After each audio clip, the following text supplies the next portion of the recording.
And normally I hand things over. However, Hippie is not here tonight, and we have so I'm gonna hand things over to him right now. Duncan, would you like to speak? Hello, I am Duncan Idaho. I am a former member of the Foundry Roundtable, a Star Trek Online player, and someone who's been causing madness in this stream since we began this crazy little endeavor.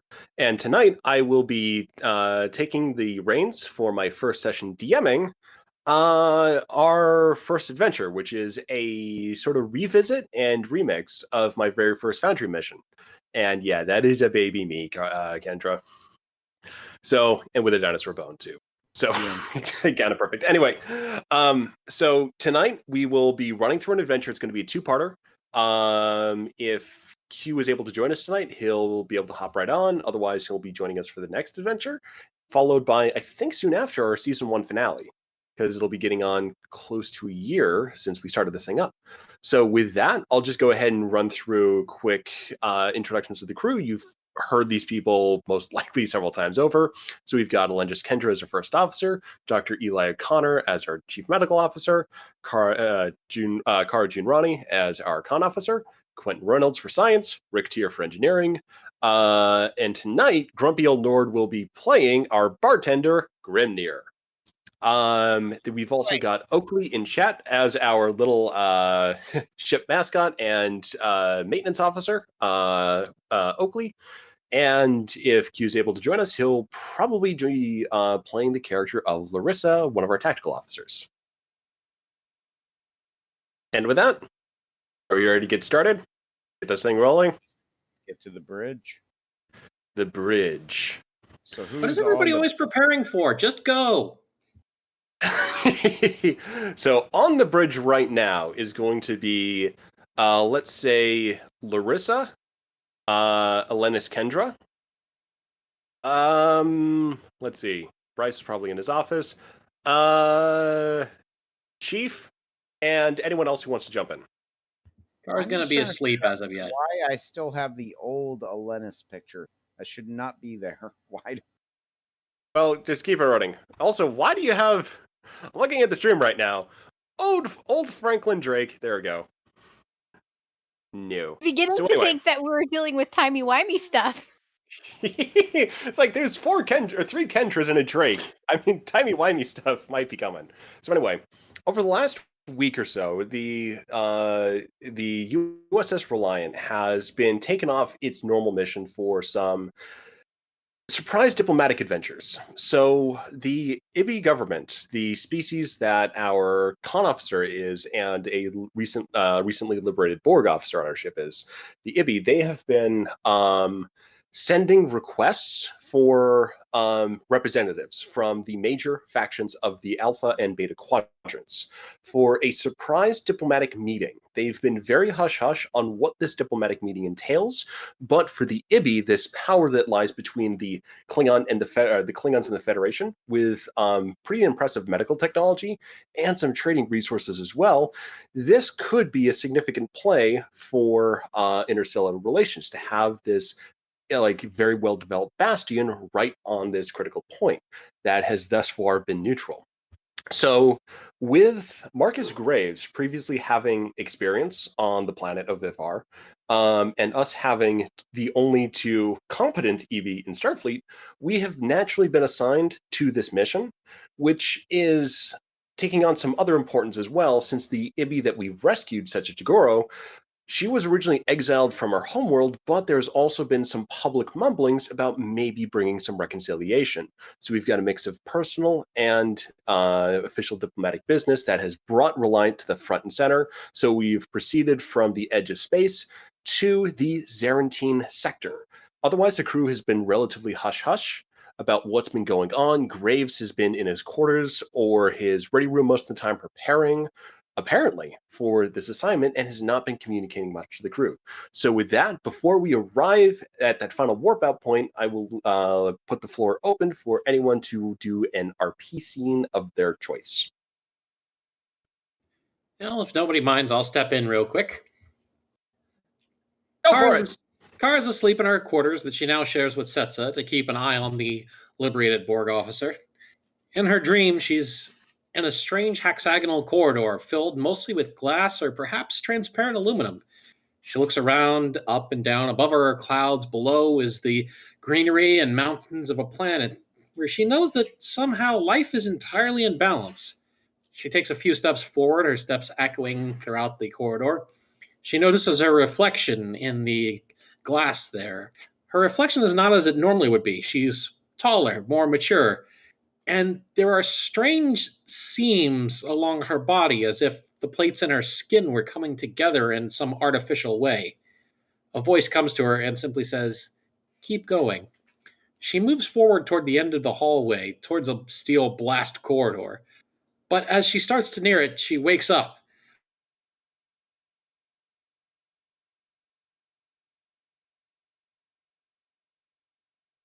She wakes up to Kendra sends.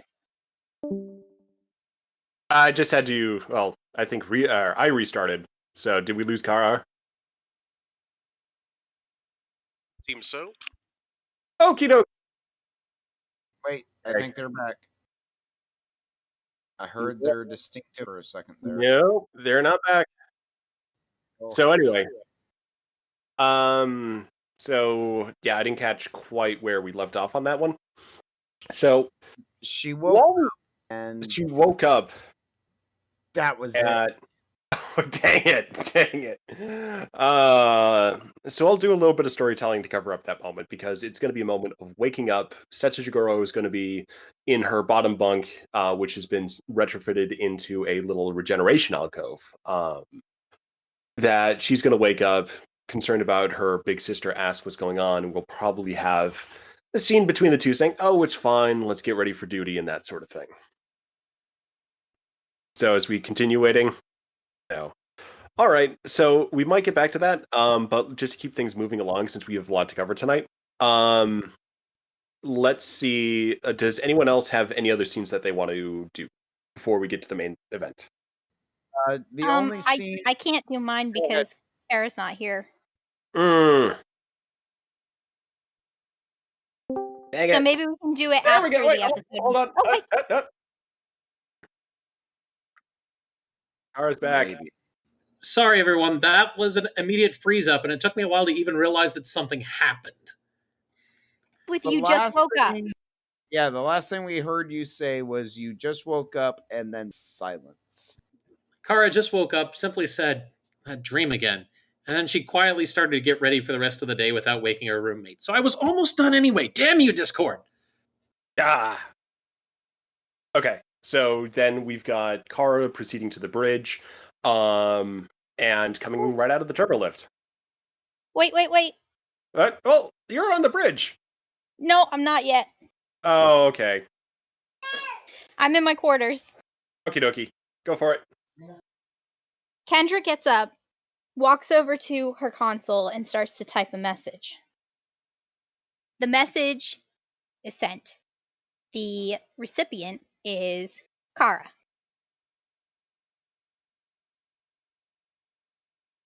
Kara, did you want to roleplay getting the message? If you want, Kara checks down and looks at the message that she's been given. The message begins with an ultrasound picture. Well, that's interesting. And continues with the words, "I just wanted you to know," and doesn't say anything else.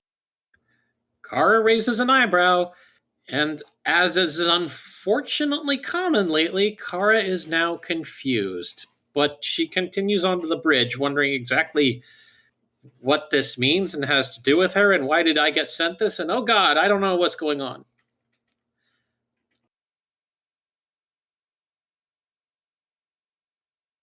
All Ben, right. go So ahead. as the crew, it's just as the crew proceeds through their day, they're getting ready to the stations.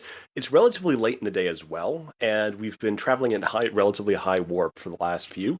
So people are kind of tired. We're sort of been proceeding through a grind, just getting towards our destination point, and we are just about ready to come out of warp as everyone's assembled on the bridge. Whately as it is at his usual station. Well, that depends. His usual station is the quote unquote counselor, but He also likes to take the side science officer, but he's probably in his usual uh, chair, and he's just looking at the reports from the past. He notices something. He kind of stops, zooms in, does something on that little side panel. Looks at Kendra as she walks in and just doesn't say anything. He just goes back to his usual, and then waits for the captain to speak. Kara, meanwhile, looks up from her panel. We've arrived in the system, sir. Just under 3K drift. Graves sort of does the Picard maneuver of standing up, does the little pull down maneuver, takes a deep breath and says, "All right, there's someone I've got to go talk to. Should be getting a checkup down in sickbay. This is a little important, so might require a little bit of time. So Kendra, you have the bridge, and simply approach the second planet, Iffar, and wait for a hail from planetary control once you get it to about 40,000 kilometers. So proceed through their instructions. Should be a pretty easy check-in. They're going to be very much expecting us at this point, and they shouldn't be giving us any hassles because A, we're Starfleet, and B, we've got a couple of important people on board. So with that, if we have any questions about what we're going to be doing beyond the obvious of what are we going to be doing today, now would be a good time. Sounds pretty straightforward. Alrighty then. So Marcus then proceeds to... Waitley interrupts and says, "Sir, what today?" Best I can say, and the IBI have been pretty tight-lipped about this, but I think they're probing the question of an alliance or changing their diplomatic station in some way. So Pretty sure everyone can visualize the raised eyebrow Waitley just had as soon as Graves. And the raised eyebrow Kara had when he said alliance. So I can't tell. We certainly can't tell if they've made a decision yet. But we may be coming in for basically a final check-in interview. That's my best guess at this present time. So we should be on our best behavior this time. Ma'am, permission to proceed at full impulse? Permission granted. Aye, ma'am. Setting course for Iffar. So you have to bail the captain out again. Rick, did you have something?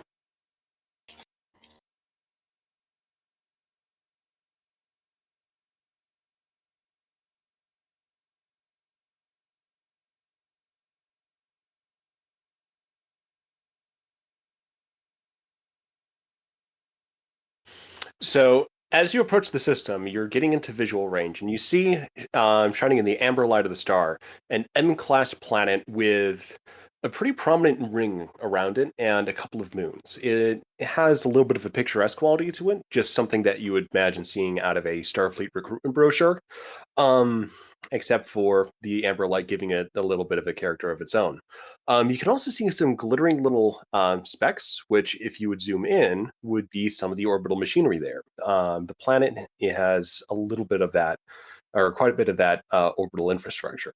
As you get to about that 40,000 kilometer range, you receive a hail from the planet. Incoming hail, ma'am. Putting it on main screen. Very good. USS Reliant, this is Iffar Orbital Control. You have been cleared for immediate planetary access to our star system, but you may proceed along the following route. Traffic is a little bit heavy as late, so do your best to stay within about 200-kilometer buffer around the trajectory to follow. Once in orbit, you will be given berth 17, where you will maintain geostationary orbit at that location. There's a nice handy little satellite, which will give you access to our local information network. However, transporter access will be restricted, as we do like to maintain appropriate ecological controls on Iffar. Do you have any questions at this present time? I think that's all the information that we require. Thank you very much. The Prim traffic control officer just hits a little button on their console, and your screen immediately flashes back to Iffar. They have sent over a set of guidance coordinates that takes you just around the waiting traffic at this one of the local ports or starports. What does- Yay, follow the dots, Kara mutters under her breath. What are we seeing? What does the planet look like? So you've got coming up close, you have a series of security checkpoints. These pretty spiky looking stations with a mixture of ships at them. Most of them are cargo freighters, but some of them you notice are a little bit more prominent than that. Although you would probably need to make a little bit of a scan to determine what species are present at this location. You also see, more commonly, one of the ship types is a small triangular, long, thin ship, which will be readily identified as IBI orbital defense. So they have their patrol ships in pretty high activity at this point.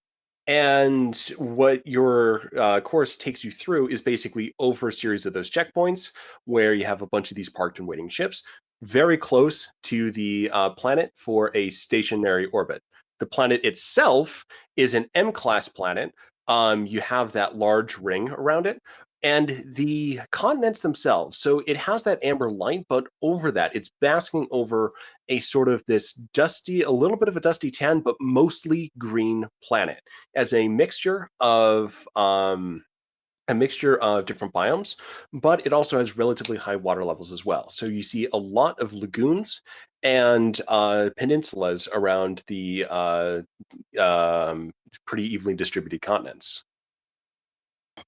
Whately glances over at Kendra and says, I hesitate to say this, but I do not trust these people.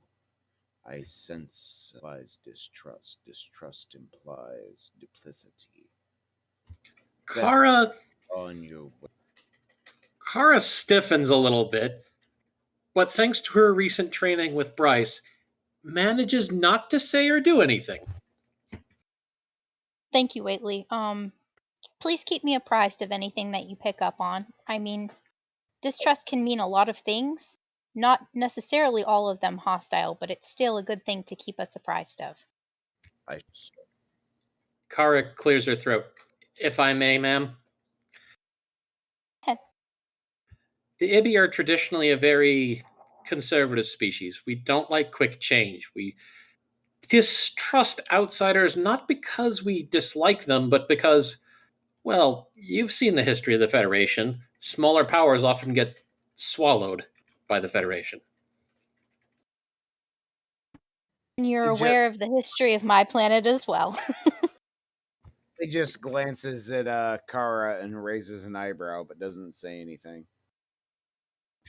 Kara has said her piece So- and goes back to being unfortunately stiff and a little bit on edge thanks to Whately, but back to her job. So as Kara returns to the task at hand, you pass by a small little line of parked ships before a security checkpoint. And you notice right away that one of the Nautican ships is targeting you. What do you do? It is locked weapons. Alert. You go to red alert. Sirens start blaring across the ship. That was a And yellow there is- alert. Yellow alert. Oh, yellow alert. Okay, so you go to yellow alert. Do you proceed? Do you keep on your present course? Maintain present course. Shields up. Shields up. So you notice that the activity around the defense network is starting to buzz a little bit, to put it mildly. IBI orbital defense ships have started swarming the scene and are targeting both you and the Nautican vessel. Respectfully, ma'am, I suggest we reduce our security alert and let the IBI security handle this. IOD will be able to protect us. Trust me, ma'am. The Nautican ship hails you. On screen. On What screen, is ma'am. the meaning of this? What is the meaning of this? We have been here for 2 bloody days trying to just get through to get to our designated berth at the invitation of these IBI, and the Federation just gets to walk straight through and into a prime spot in line. No, you get to the back of the line, you follow the same protocols that we did. We are following the instructions that we received from Iffar. If you have an issue, you can take it up with them. Why? Bloody space! And The Nausicaan just closes the channel right there. Their ship has completely been surrounded by orbital defense vessels. Ibi Planetary Security is now hailing you. At that point, Waitley is going to try something. Oh God. Okay. Waitley's going to pull a Waitley. He is going to reach out to that Nausicaan captain's mind, read what he's feeling, and try to influence to be. What you feel is that someone who has reached the end of their tether with the bureaucracy that they specifically got into pirate life to avoid. They are completely out of their depth and are just reacting as they would in any other circumstance. They have been boxed into a corner and they're starting to pull back simply because of how much firepower is being leveled at them. You haven't scanned any of the ships, but this captain is now nervous about the Ibi orbital defense vessels. And this is a Nausicaan combat vessel, escort class. The Garumba Siege Destroyer specifically. So they are nervous. They've also backed down. So He is trying to make them feel more friendly and relaxed. He's trying to, at least the captain. He's focusing on the captain. He's trying to make the captain feel more at ease and relaxed and comfortable. Waitley is basically trying to avoid a diplomatic situation. So the captain starts feeling more relaxed, but the effect of that in the context of the situation is that he's feeling more relaxed in sort of like a defeatist and almost like total failure and surrender context. Yeah, I'm agreeing with Kevin. That should be a roll. Well, there was one thing that started coming up with Hippie that I was going to keep. I was about to say, this is Duncan's call. He's the GM now. He's the one who calls for rolls. There was something Hippie started doing. But yeah, it should be a roll under normal circumstances, but something something that Hippie started doing, I'm going to keep rolling with and just not mess with that for right now. So he has gotten that. He's had this little adjustment. It has not taxed his telepathic abilities in the slightest because there is this situation. The complications, though, simply come from this individual being where they are when this happens. He can try to mitigate for that with, say, let's make this a roll. If you want to try to lift the spirits of this captain up, you can make that roll. Otherwise, you can leave him in his current state. Well, considering Waitley's goal is to mitigate the hostility and literally make the captain be like, okay, this is fine, this is cool. Hey, crew, you guys should be cool as well. But he's not like trying to like, you know what? Does Waitley sense any kind of once he exerts that feeling of friendliness and does Waitley feel any kind of hostility after that? No, this is a sort of friendliness and contentedness that this Nausicaan captain, being a pirate, has very rarely known. And it is, again, confusing and a little disarming to be experiencing that after having to admit defeat to this situation. All right, then yeah, Waitley shuts down his mind to them and stuff. So he does not try to do the basically a telepathic pep talk. He was just going for it. Just calm down. Yeah, so he's calmed down, and that's the extent of the situation. The Reliant is now being hailed by Ibi Orbital Defense. IOD coming up on main screen, ma'am. Please be polite. This is my home. On screen. And the person you see before you is not that prim transport official, but a AB Orbital Defense military commander, presumably relatively high rank based on the insignia that are at both of his shoulders. Older gentleman, he does not identify himself and simply says, there has been an incident between your vessel and the IKS Gabora. Have you had any transmission or previous dealings with this crew? Not previous to just now. All right. That's all the information we need. We'll deal with this situation up here. You are free to proceed to the planet.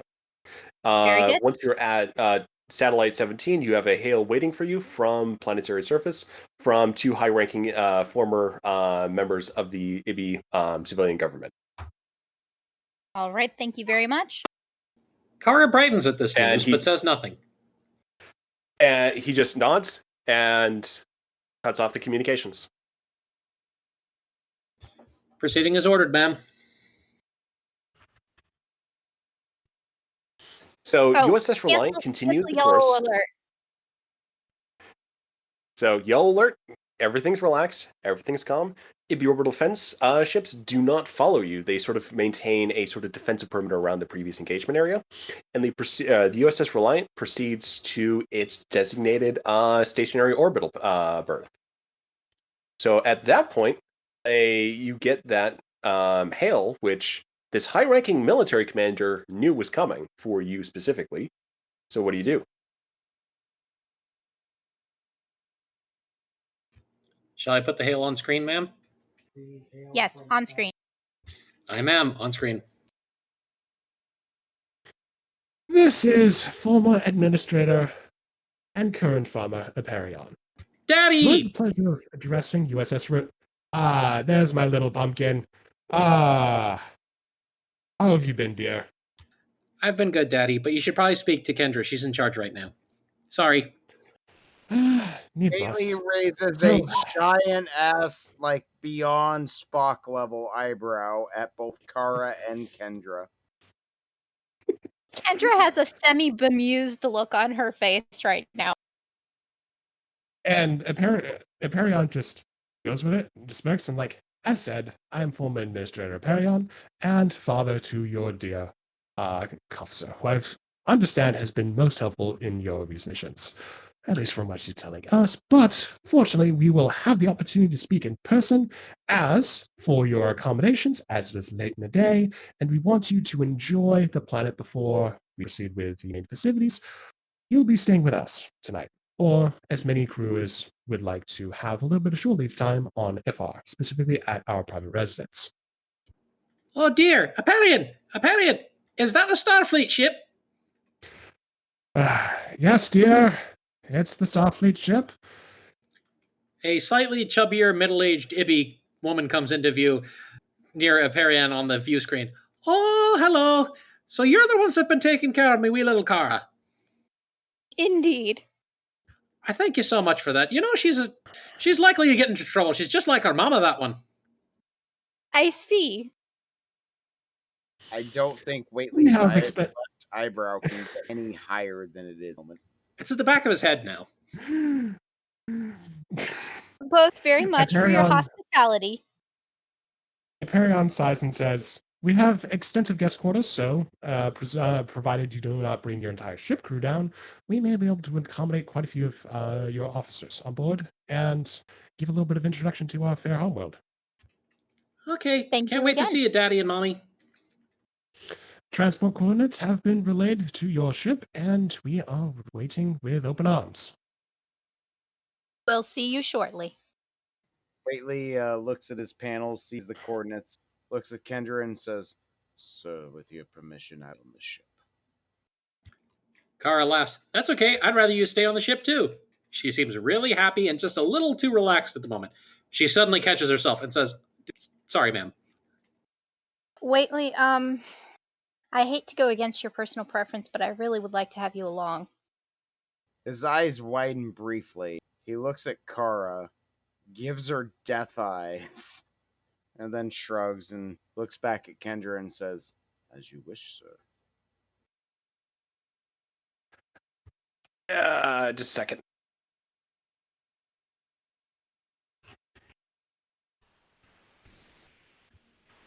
So, slight little intermission here. Everybody take a moment, go to the bathroom. So come I back. just had to write something in chat because there's a slight little side conversation we need to have there since we weren't planning on bringing Waitley to the planet. Yeah, I did a similar thing. Because Out of character, Waitley was Yeah. supposed to be in command of the Reliant while we all went down to the planet. But Yeah. I was yeah, basing basically, it that's- off of what you yeah. said earlier.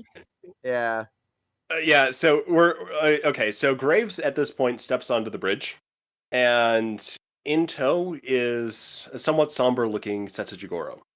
So he may or may not know what has just transpired, but he just sort of takes a look at the view screen, sees that they're close to the planet, and says, "All right, we'll need a diplomatic team on this one, and well, basically representatives of our crew. Best thing we can do is basically show the IBU the brighter side of the Federation." So, with that in mind, and Graves gives a very careful look to Waitley. Says, with that in mind, I will have our third officer stay in command for life. Bro. And Waitley will remain on board in command of the Reliant. Lendis Kendra, you'll be with me leading our away mission down to the planet. Kara, naturally, you're coming with. We're not visiting your parents without you, because I probably wouldn't hear the end of it. We should also probably bring Quentin and Rick on board as well, down with us as well. They'll certainly have some expertise in mind, and well, that's a here needs to go as well. Let's Kendra? go ahead. Sorry. Go for it. Kendra steps to the side and goes over to Waitley. Since you're not coming along, can you do me a favor, and if you pick up on anything else, let me know? I will report to you as soon. Thank you. As they head for the turbo lift, when almost everyone's on board and no one can see, Kara quickly looks back over her shoulder and sticks her tongue out at Waitley, then gets into the turbo lift. He raises his eyebrow, and as soon as she turns her back, he sticks his tongue back out at her. Waitley is developing a sense of humor, people. I don't know whether or not just to be more scared of that fact. Hey, you're the one that made the image. Kendra looks back and forth between the two of them and chokes. So, Eli O'Connor has received a message from Graves saying, basically, "Are you coming?" Eli shoots a message back like, yes, but I am also expecting an express delivery, so I'm not sure how fast it's going to get here, considering, well... Graves just says we can arrange limited transport from the planet for material goods, so don't worry about it. If something's coming, we can have it sent down. Fantastic. Before everyone leaves the bridge, Waitley speaks up as he is repositioning from his usual chair to the captain's chair. Sirs, if I may make our friendly neighborhood Eckley is in dire need of leave. I do believe he desire some time, if I may be so bold as to make this. Graves just nods at this point. Just, right, very well. Could use some little time with the guy, and yeah, Hippie might get a little kick out of him. Hopefully not literally.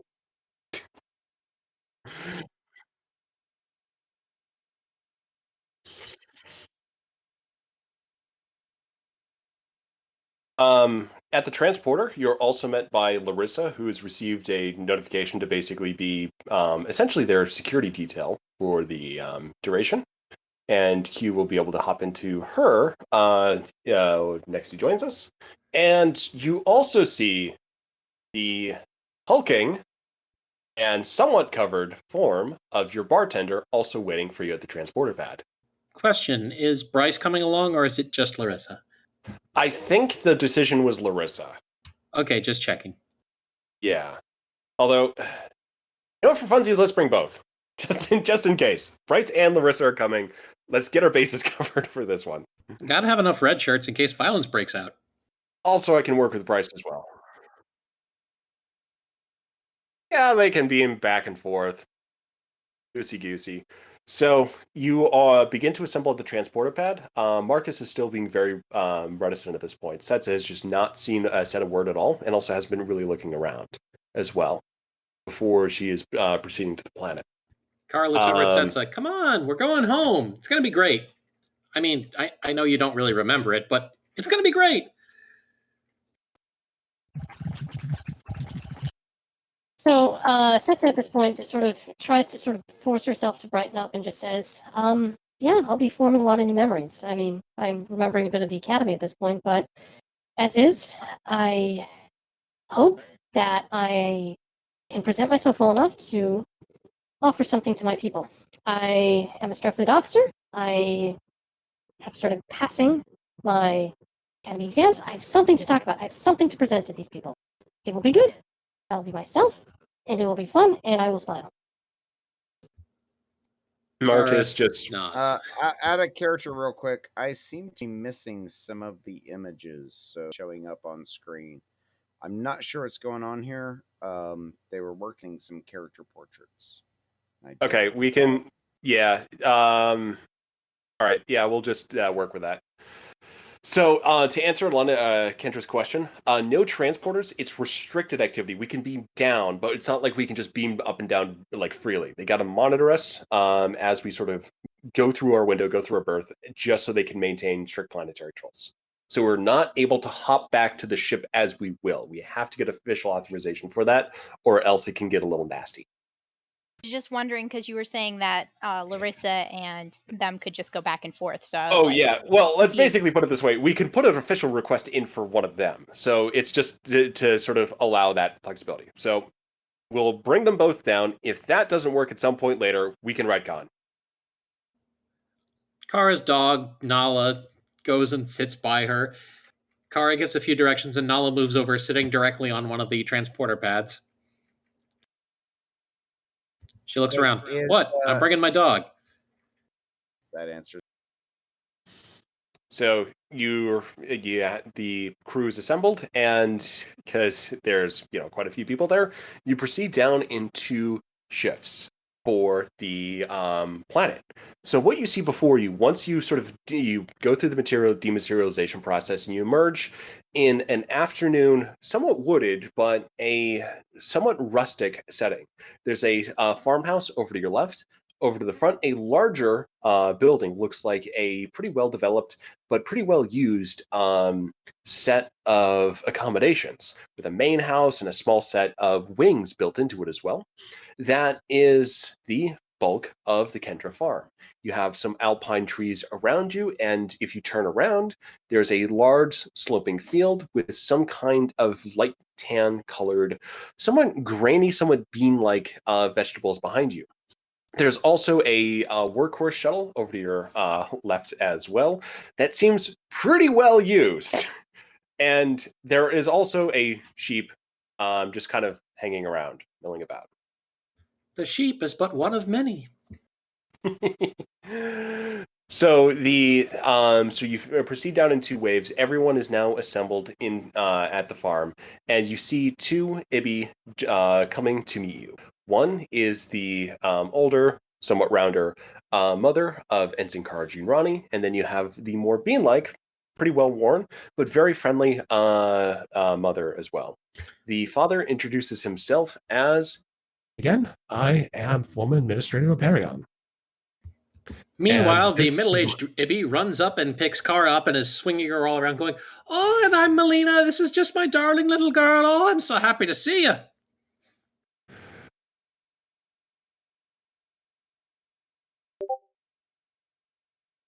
So everyone is there. So we got Quentin, we've got Rick, we've got Kendra, we've got Eli. You are free to react to.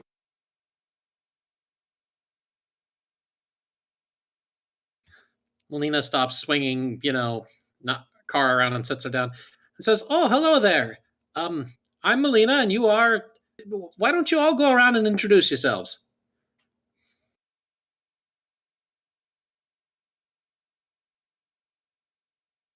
I'm First Officer Elenis Kendra. You can just call me Kendra, though, ma'am. Melina nods and continues onward. Larissa introduces herself, to which Melina nods and moves onward to Graves, Cetsa, and Grimnir. And Eli. Also Nick. Don't forget Nick. I caught Wait, myself at the end. I'm also- sorry. I was looking at the pictures. It wasn't up yet. So we go through these formal introductions, making various ceremonial attempts, and Melina is a moment standing with Cetsa Jagoro, where Cetsa has this moment of her first introduction to a member of the homeworld of high administrator rank. So she is going to need to make a roll at this point. So let's see. I go to the cheat sheet. There we go.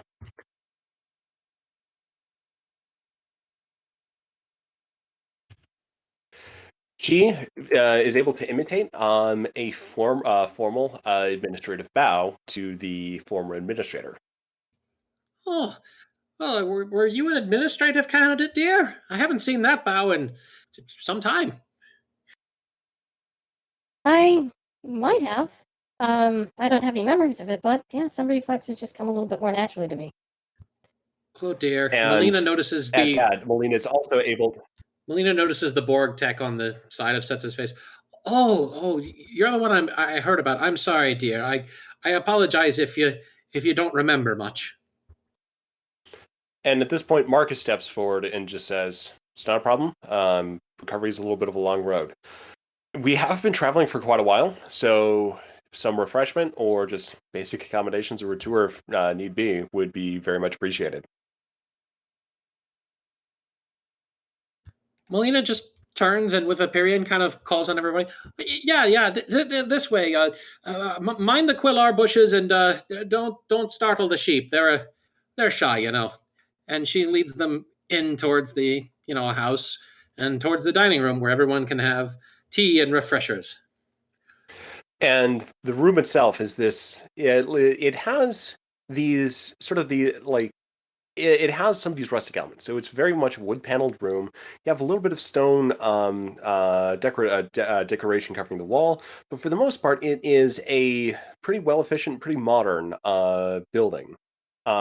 With, as you see, refreshments. You also have some lounging equipment, some chairs, and yeah, it's just this nice, pleasant setting that you're able to just sort of sit down at from months upon months of being on a starship. On the way there, as soon as Mama Kendra, or I'm sorry, Kendra, Junrani, Kara. Mama Junrani speaks up, or Kara, whatever. Do EB have the same naming? Let's go with yes for the sake of simplicity. Okay. Yeah. But Let's anyway, go with as yeah. soon So as it's going to Kara's be Melina mama Junrani. speaks up and says something about sheep, Grimnir perks up and says, "Hey, sheep! I know a lot about sheep. You need help with the sheep? I like the sheep. They don't complain much." And he's got this big, wild-eyed grin on his face when he says that. Kara, meanwhile, actually jumps up and down and looks back at Grimnir and says, "Oh, I like sheep too. My mom got them for me for my 12th birthday. They're great." Hey, right? They are fantastic. They do not complain. They put up with your shite. And you can just hang out with them in the fields for months and months. And he looks around, slowly shutting up. Hey, I can say none of you never worked in the fields before, have you? You, he points at Kara, says, "You, I like you. Hey, you're a good one." Kara and Grimnir have a slight bonding moment. Hyperion comes over and sort of claps. Is Grimnir standing with Kara in proximity? I imagine at that point he's like trying to hug her. So Hyperion comes over, kind of misinterpreting the situation, and just sort of claps them both on the shoulder. It's like, we can give you, Mr. Grimnir, quite a tour of our farming facilities and some hands-on time with our beloved sheep here. They do tend to grow on us quite fondly, and if you have any tricks to show us, we always appreciate a little bit more information, a little bit more optimization. I don't know about no optimization, but I can show you how to shout him off a cliff, eh? Hyperion's eyes just sort of flicker for a moment. That's a joke. That's a joke. That's a joke. Did not take it serious. That's a joke.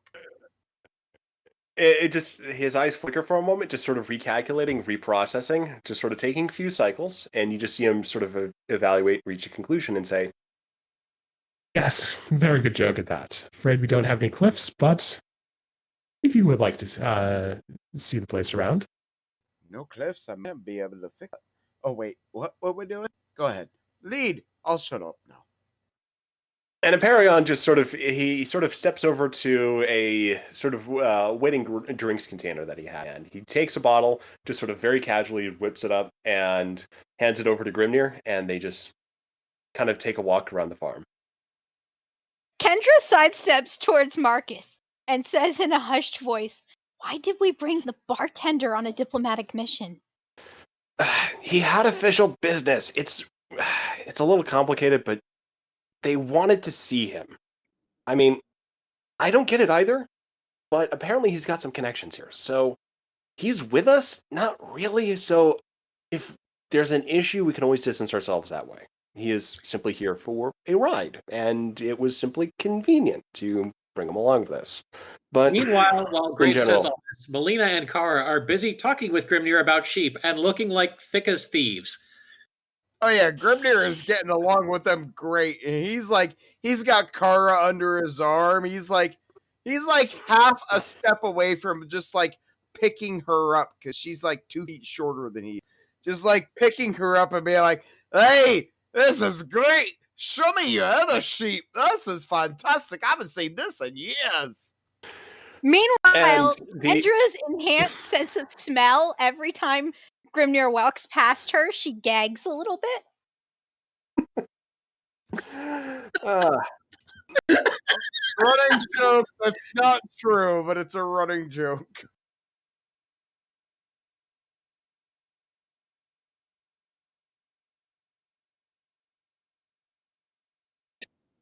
The farm itself is not terribly complicated. There are 3 fields, one for quadritrical, one for quelar fruit, which grows in small bushes. It's a green fruit, very similar to an aubergine that can be processed in many different ways, and one group of low leafy plants that you believe are probably unips, a type of root vegetable common to Iffar.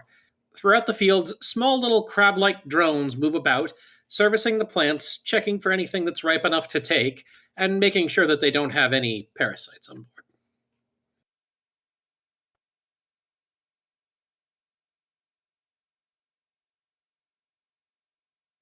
Melina looks back. Oh yes, they're older models, about 300 or 400 years old, but they still work. We've updated the firmware to work with off-world crops.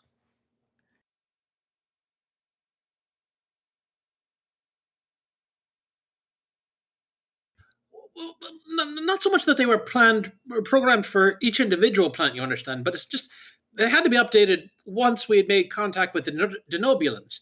And then, of course, once off-world crops started to come in to Iffar, we had to be able to grow them correctly.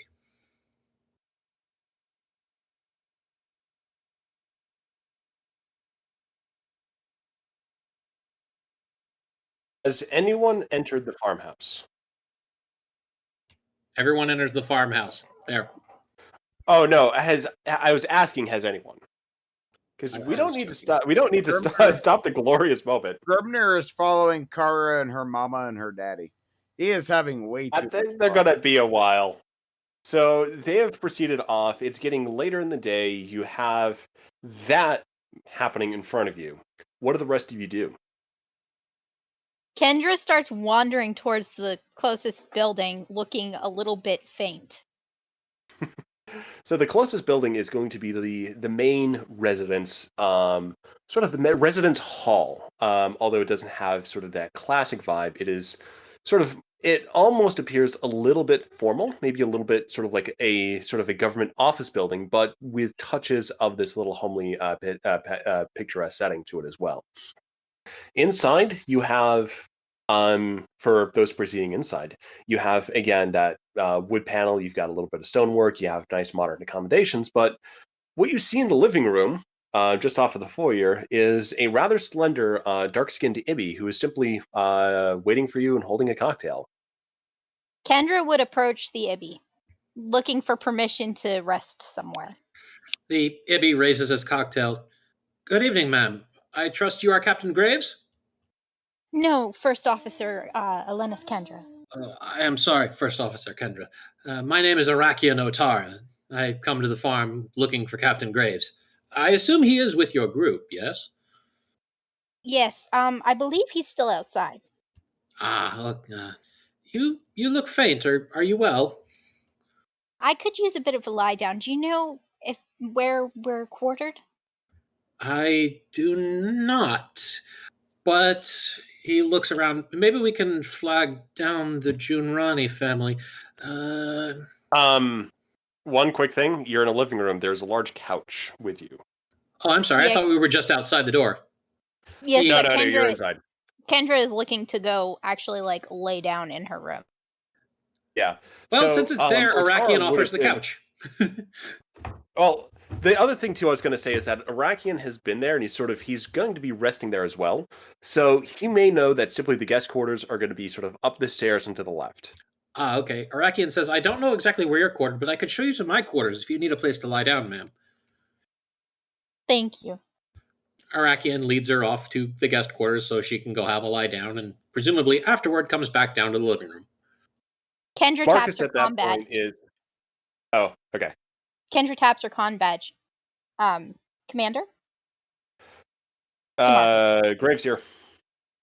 I need to lay down for a few minutes. Is that okay? Yeah, at this point, we're just parking ourselves until tomorrow morning, where we can begin the official festivities. If you just need to lie down, certainly take the opportunity. Very good. So at this point, sort of Marcus is entering the main building, and presumably sort of following sort of ambulatory in tow are Reynolds, Rick, and Nick, Larissa, Cetsa, and Bryce. It started as a small party and then just expanded massively. Oh yeah, Oakley. So you're all just sort of filing into the main building, just sort of going with the flow. The dark-skinned Ibby looks around, no longer exactly sure and having just a touch of trouble telling everyone apart. Captain Graves? He says experimentally. Graves is sort of at the front of the group and just sort of raises his hand. Yo. Ah, he brightens immediately. A pleasure to meet you. I heard about what you did in the Karat system. I am Fabricator Marshal Arakian Otara, head of the Otara family. Graves has a little bit of a look on his face, like, yeah, okay. And he just reaches out in a gesture that he doesn't know himself, but he knows sort of gets a rise out of people. He holds out his hand for a handshake.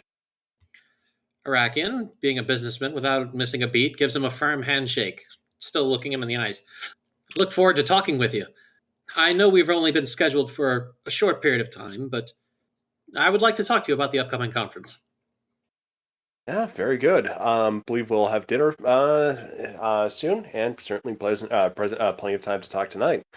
Marcus looks around for just any kind of refreshment, sees a small little table set up, and just sort of like essentially leads the crew for through these initial preliminaries of just takes a little bit of a drink from the side container. You don't know what it is, and he just sort of takes a seat on the couch and has a quick drink, just sort of keeping eyes contact with Arakian. But yeah, that's how he's established the scene. So what else do people do? Well, Nala and Kara disappear off to her room to see if it's still the way she left it. So the first thing anybody hears is when they do the handshake. Anybody around Grimnir hears him mutter under his breath, "That's not how you do a shake. You don't know if he. You know, I'll shut up." Eli turns to Grimnir, like, yeah, you know, gotta grab him by the forearm. He looks at Dr. O'Connor and says, "Hey, you know what I mean. Hey, lad. Hey." Where do they keep the booze here? Arakian gestures over to the table where a variety of liquors and other things have been set up. I believe the booze, as you call it, is right here. Fantastic. Thank you. And says, Let's test it indeed. Arakian shakes his head. So there's several drinks on display there. There's a white, a brown, and a green drink. Grimnir takes about a third of each bottle. All right. All right, Grimnir, I'm still going to make you do a roll for this one. Target number is 15. And while he's getting the roll ready, I'm gonna take well, it's green, so Ooh, a success and a complication. So, the drink, of course, to Grimnir's constitution is no match. He is able to process it quickly. Although, he starts feeling a little something come on. He feels euphoric. It's not quite, what he's used to with alcohol, that depressant. It is a spiritual awakening where he is joyful, almost bouncing with exuberance on the inside. It has made him think of sheep. Gods. Come with me and run with the sheep, lads and lassies, and everyone in between. The sheep call to us. Run with me. Can't even keep a straight face during that. Eli pours himself a glass of the green one. Is it a sip? Okay, you're gonna have to do another roll. Give me, let's see. Let's see. For the green one,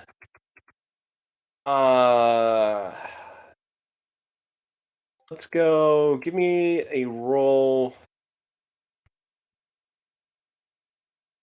Your target number, it's going to be, make this a daring medicine. Your target number is 13.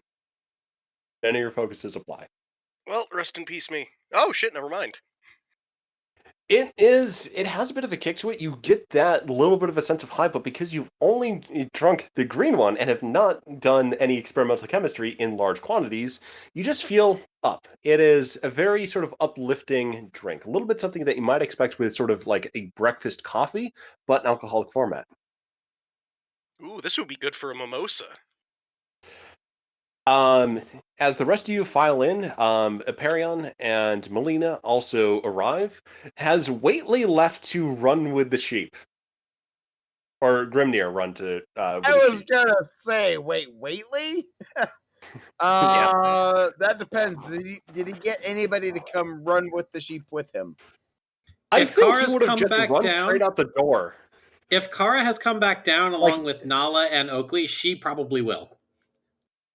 So I think I think Grimnir has just run straight out that door. He is running with the sheep, lads and lassies.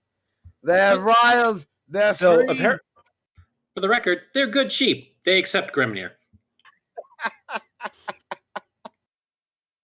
So the rest of you are left to enjoy, this moment of relaxed, casual accommodation. Aperion and Melina, a few moments later, enter the room and announce that dinner in the classic Ibby style has been prepared and is waiting for anyone who'd like to take part. Melina, looks up. There is actually there's one more little announcement I suppose we need to make. Kara at this point has returned to the room along with Nala. My dear daughter, I wish to announce to you, you have a brother now.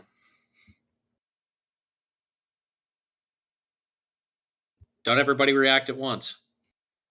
Cetsa at this point just sort of claps her hands and says, let's see. That must be a magnificent work of fabrication. I commend you splendidly. Aperion raises an eyebrow, but Melina's already bustling out of the room to come back with a small baby Ibby with black hair and pointed ears wrapped up in more blankets than probably an infant should be in. This is your new brother, Leto. He was born only a couple of months ago, dear. We meant to keep writing you about him, but, well, it's so hard to get a hold of Starfleet ships, In the background, you can hear Grimnir say, "It ain't that hard." Kara, meanwhile, is just kind of dumbstruck, staring at her new baby brother. Marcus takes the opportunity to sort of get up, just sort of claps Kara on the shoulder, and it's like, that's a good welcome home. Kara nods and wipes away a tear. Never thought I'd have a sibling. So everyone else is, we have this a little bit of a moment, but everyone else is free to proceed to dinner. Melina, meanwhile, without anything, says, "So dinner then." Dinner time. Eli stands up and with his drink and yeah, let's go. Melina and Eli lead the way. So the dinner room is somewhat prosaic. So you have this long table, very classic style, traditional wooden chairs around it. And in each place, you have a small collection of food items and a large assortment of implements. The food looks somewhat Terran, Although you can notice that most of the food on offer is either in bowls, and it's a mixture of vegetables and other assorted plant items, or large, apparently baked invertebrates. Everyone is free to take a seat and or move on as they see fit. Kara takes a seat near her mother and father, and now her new baby brother. Nala wanders over and kind of flops in a dog bed. There doesn't seem to be any sort of tradition of saying any sort of thing before dinner, and Aparian, Melina, and Kara all get to work demolishing their food. Me. So many utensils. And give me a reason engineering roll to figure out how, if Rick figures out how to proceed. So reason 11, engineering is 5, your target is 16. You make an effective attempt at figuring out this sort of the order of food. So you have some scoopers, which are better for grasping implements, such as those bowls of vegetables. You also have things that appear a little bit more surgical, like they could be used to pry apart the large crustacean in front of you. So with that, you're able to sort of start getting into it, and you find that once you open it up, it is just basically moist, succulent, steaming, basically yellowish white meat on the inside. You don't really have to do any sort of prep work because apparently they've already been gutted, and you basically just have this carapace encapsulated food stuff in front of you.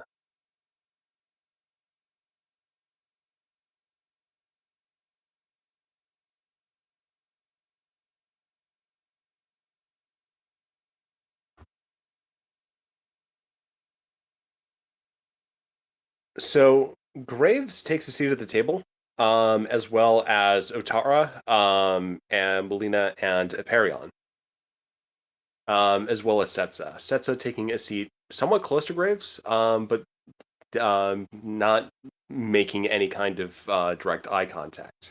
Just sort of sitting to herself, just studying the situation. Tara, meanwhile, sits on the other side of Graves from Setsa, and throughout dinner mostly tries to drag him into discussions of business. So let's get into that. So Graves is making pretty effective work at his meal in front of him, and says very broadly, so we have the Ibi noble houses, we have an official administrative entreatise to us. Why are we here? Arakian says, I can't exactly speak to that. The administrators have kept their own counsel to that. I simply knew that a rising young Starfleet captain was coming to Iffar, and I thought I should make myself known. You don't happen to have any control over the maintenance contracts of Starfleet, do you?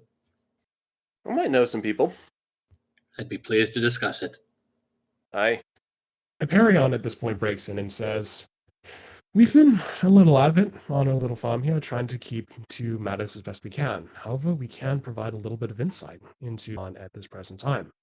The Ibi, over the last 800 years, have enjoyed a peace, a stability brought on by our administrative system. We have our administrators who are engineered from birth to govern as efficiently and optimally as possible. Then, after their 25-year period, proceed way to next set.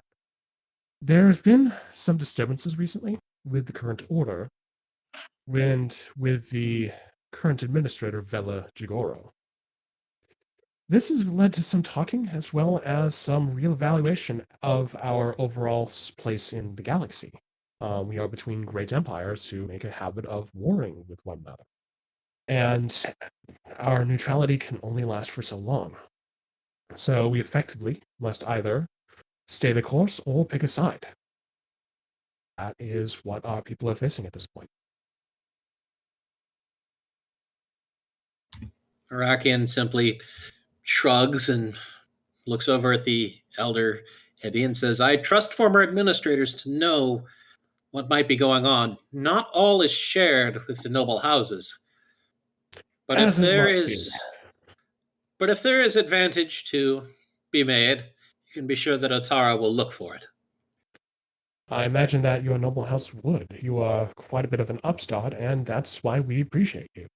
Bring new life into the old system, where Timon or Vinaruga might just while away and just insist on maintaining the regular order. Arakian almost looks taken aback by the praise and nods, raising his glass to Aperian. Thank you. So Marcus at this point sort of interjects with Aperion and says, or actually interjects with Melina and says, so how does reconciliation for a lost child fit into this as well? Arakian takes a deep breath. Not terribly much.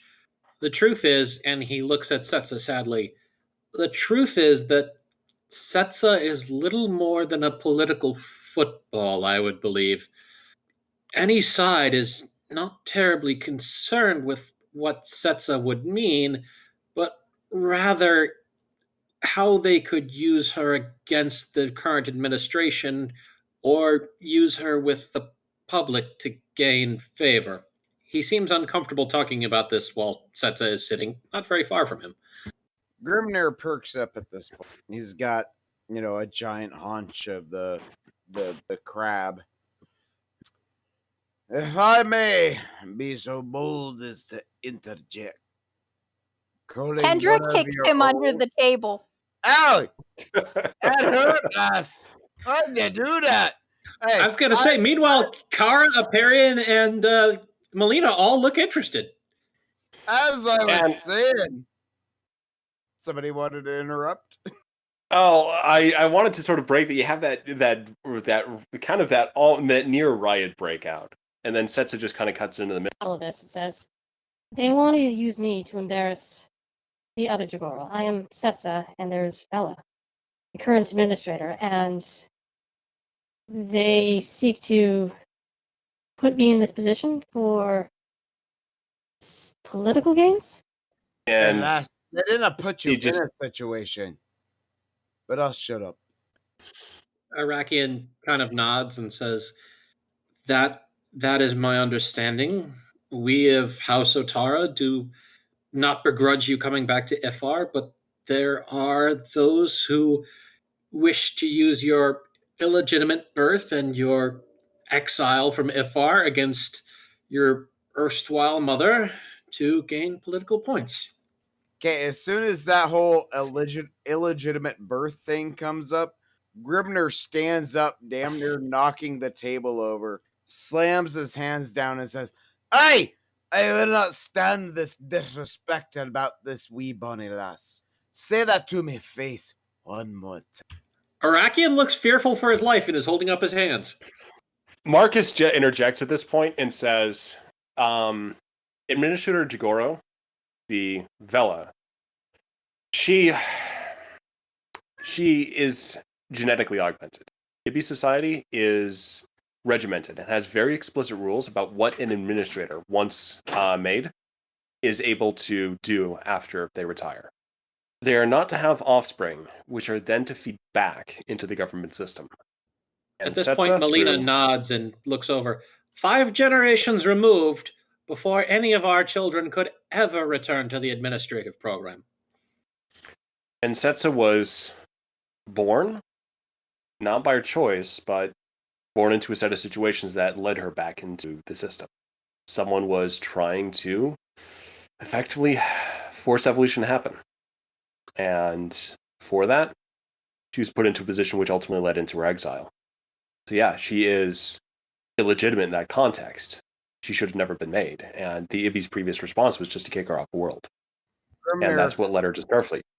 Grimnir shouts and says, "Hey, if I may have one last word. If I may." Kara grabs him and overstep on him. my bounds, but I do have one last thing to say, if I may. And stop Sit your haunches down. I'm gonna say it anyway. Kara, I hope you didn't mind. He grabs Nala and he picks her up and hoists her up and says, "This is a beast that was bred the same way. Lots of interfering, lots of selection and choices made against their will. And yet, we all love them, don't we?" And he rubs Nala with his other hand, which probably still has a big chunk of chicken or crab or whatever, so he juices all over Nala's head. It's just like, ain't none of us got a hit on this wee bunny lass, is we? No. So why? And he points the chicken hand at Cetsa and says, why would you hit on her? It's the same bloody thing. I didn't get it. Kara, And then he Melina, goes to hugging on Nala and lets everybody talk. Kara, Arakian, and Melina all look slightly offended, but that quickly changes just to confusion. There's an awkward silence. Not wrong, but boy, you're not a diplomat. You're not. Who said I was a diplomat? I'm a bloody bartender. Arakian Marcus chokes breaks in and just and laughs a little. I speak the truth, even if it hurts. That's my job. And you Ara- don't want to know my other job, because it hurts more. Arakian leans over slightly to Graves. Is this man safe to be around? Marcus shrugs. Yeah, probably. For the most part. Just didn't piss me off. And you're getting close to it. He goes back to hugging on Nala. Arakian has the look of, what did I do? And just goes back to dinner. Aperion at this point just rubs the back of his head and it's just sort of like, yeah, this is going kind of how we kind of expected it, but there we go. He just rubs the back of his head And says, yeah, we are very stuck in our ways. 800 years, the same cycle. We grow our administrators, we put them through service, and they're left out to pasture. For us, we chose to take that literally. For the Jigoros, it's hard for us to say what was intended there, but we certainly do not wish any harm or discomfort to Cetsa. So, however we may help, we may, but I'm afraid as former administrators, we have relatively little influence. If I Grimnir may. gives Nala one last little shrug, or not shrug, but a little rub on the head, sets her down. Kendra's going to talk while he's doing this. If I may, as a Bajoran, my culture also had many traditions that were very hard for my people to let go of. We used to have a system called the Dajara that dictated what jobs people could have, what our lives would be before we were even born. Not unlike your system, but over time we found a better way. I know change comes hard, especially for a culture with deep traditions and symbolism, but slowly for the good of our country, for the good of our planet, changes do have to be made. And Aperion again rubs the back of his head and with a pained and knowing and appreciative expression simply says, and that is simply what today or tomorrow will be about. It is deciding how we will change. And at that, he sort of flops into his chair and just sort of takes a glass of wine and just takes a very thoughtful sip. Cetsa at this point, excuses herself and leaves the room. Marcus stays at the table, and Wait, hold on. you have. I wanted to do something before Cetsa left. I was letting Cetsa, or Go for it. Cetsa, Kendra speak while Grimnir was being gentle, setting the dog down. But I wanted to say something. I wanted to do something with Grimnir real quick. So everybody's talking about, Go for it. I've already given you. Yeah. So he's already kind of standing up. He fully stands up, rises to his full damn near 7-foot height, and walks up to Cetsa, grabs her by the shoulder, lifts her up on her feet, and says, "Do I scare ye, lass?"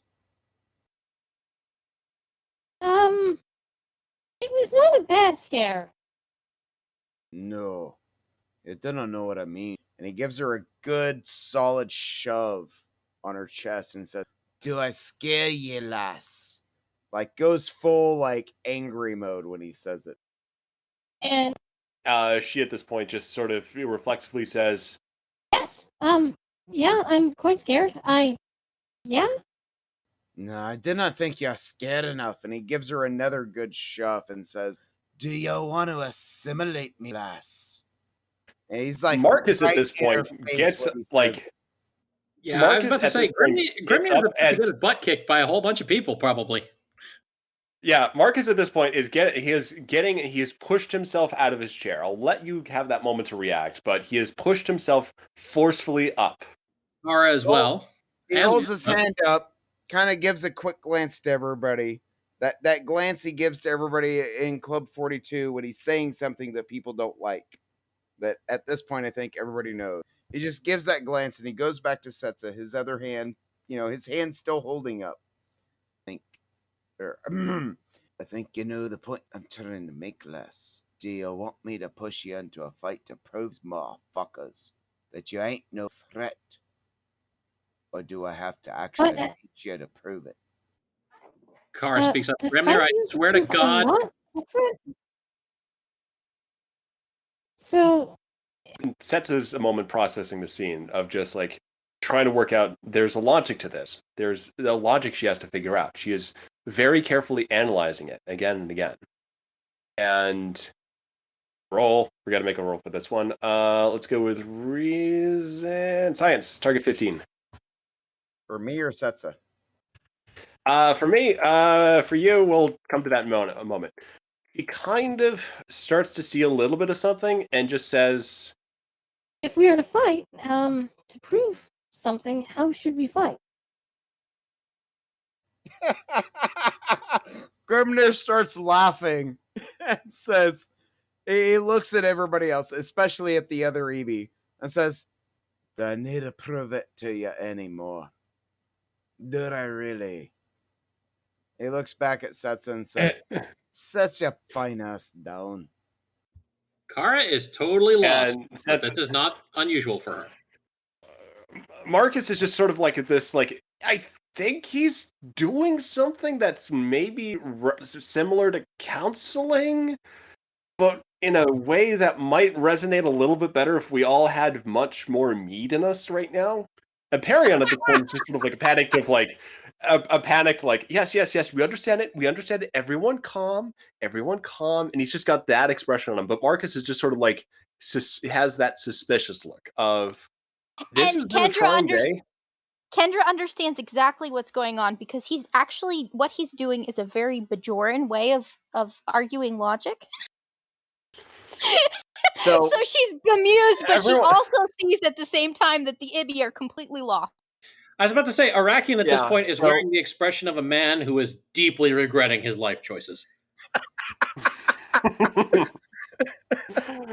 this point, Grimnir is laughing uproariously in a way that I cannot even remotely attempt to emulate.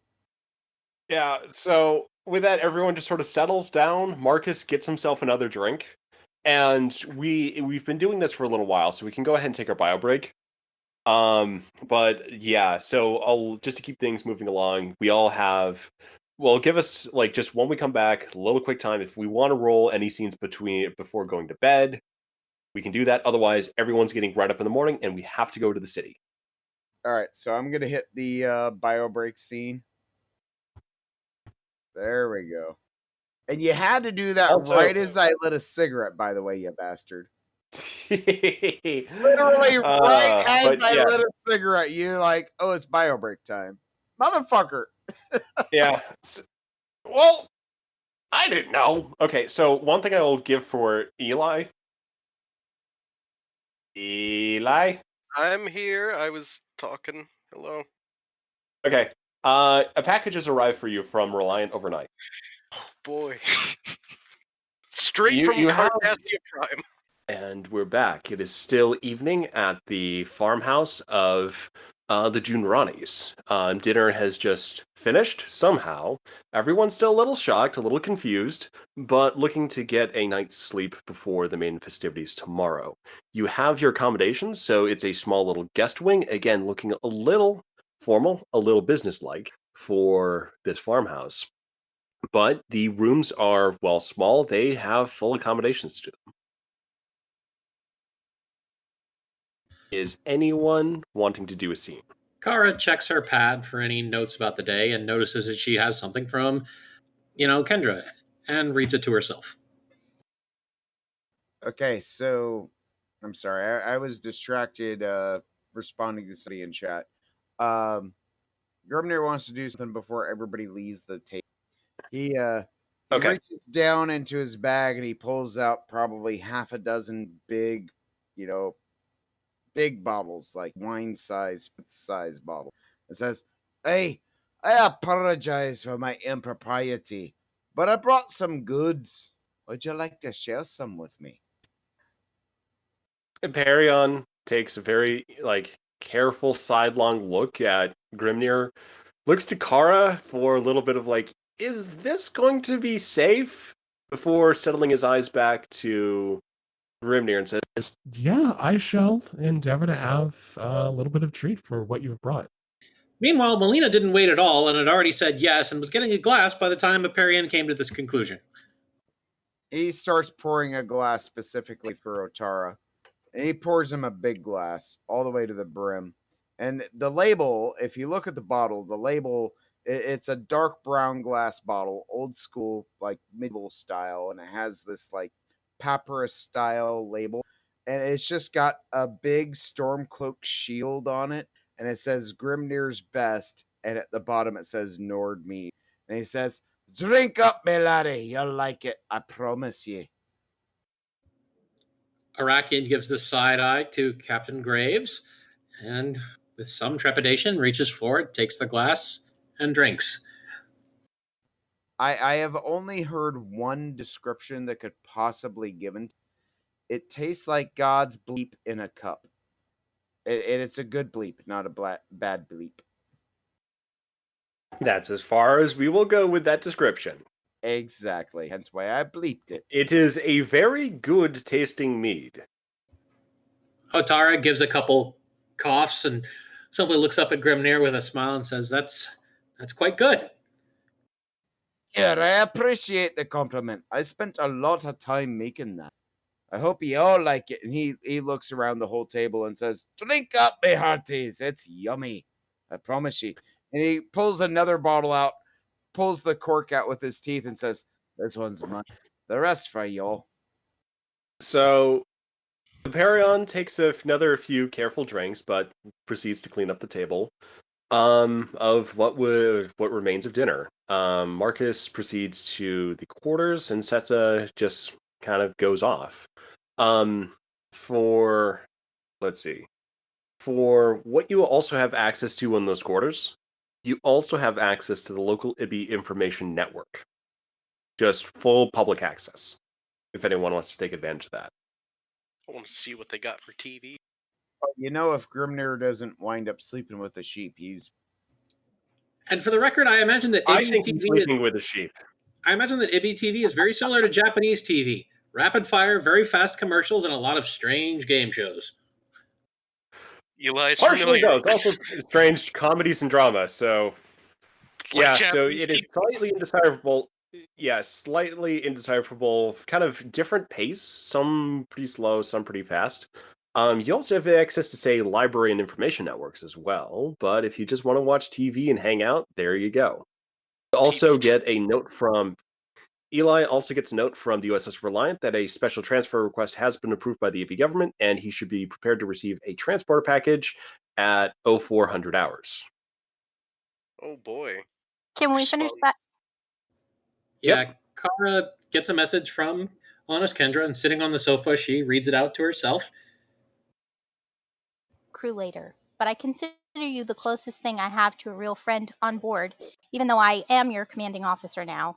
I know that we haven't gotten to spend much time together in the last few months, and the polywater incident, not sure what you remember of it. Well, it made me realize that you might think I've been snubbing you. That was never my intention. I think of you like a younger sister, outside the chain of command. I have to separate my work and personal life, but I still care about you deeply. That's why I wanted to share the news with you first. This pregnancy is a pleasant surprise for Quentin and I, as we didn't really think it was possible. The doctor didn't believe it himself until he saw the scans. There is a chance there may be some complications in the days to come, but I'm optimistic and overwhelmed in a joyful way. Anyways, so glad to get a glimpse of your home and to meet your family. They seem lovely and so different from mine, in the best of ways. Kara laughs at the last line and writes out a quick reply. I I don't really know what to say to this joyous news. I'm not particularly good as a people person. But if there are complications, let me know. Medical technology is some of the best in the galaxy. My parents might be able to have contacts that can help. She sends it off to Kendra with a smile on her face. End of scene. As Kara's finishing that up, she's approached by Cetsa with a worried look on her face, and she simply says, Hi.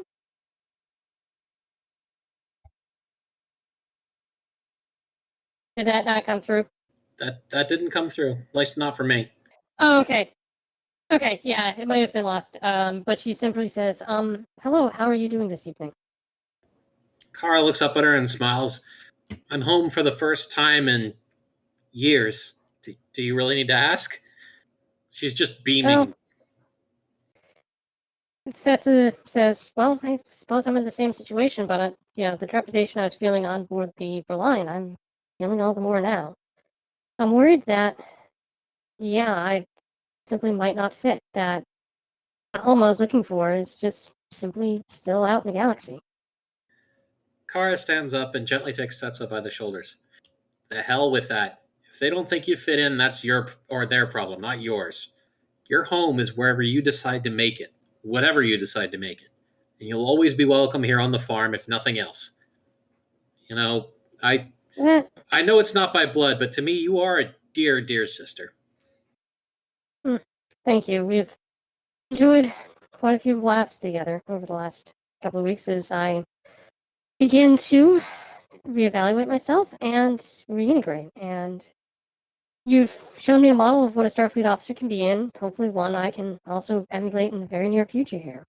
As I, remember and learn more and become part of the crew finally. Kara hugs her. Don't worry, everything's gonna be fine. I'll be here with you every step of the way. As will Captain Dingbat.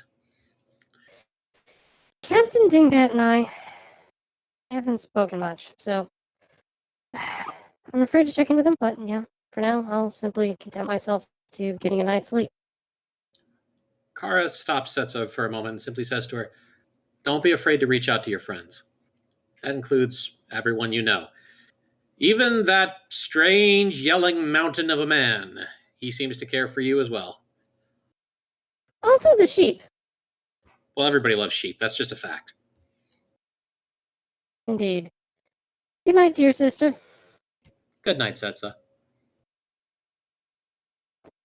and with that, do we have any more scenes that we want to run The for only the night?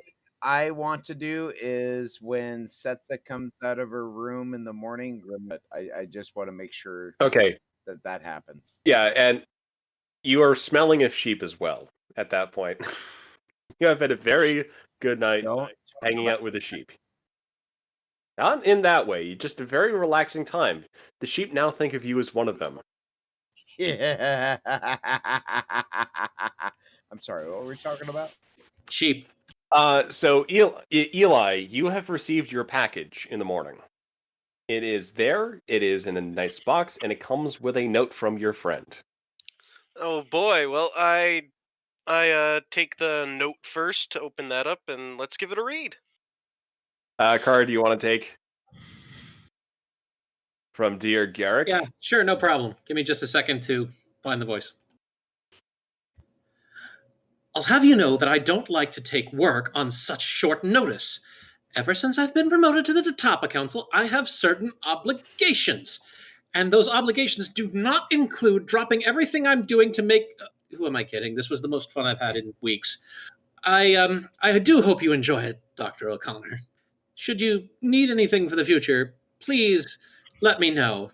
But if I am too busy to get back to you, well, you know how galactic politics are. Okay, if I may interject, that was a fantastic Garrett. It Can was. we give them a round of applause? That was fantastic. Woo!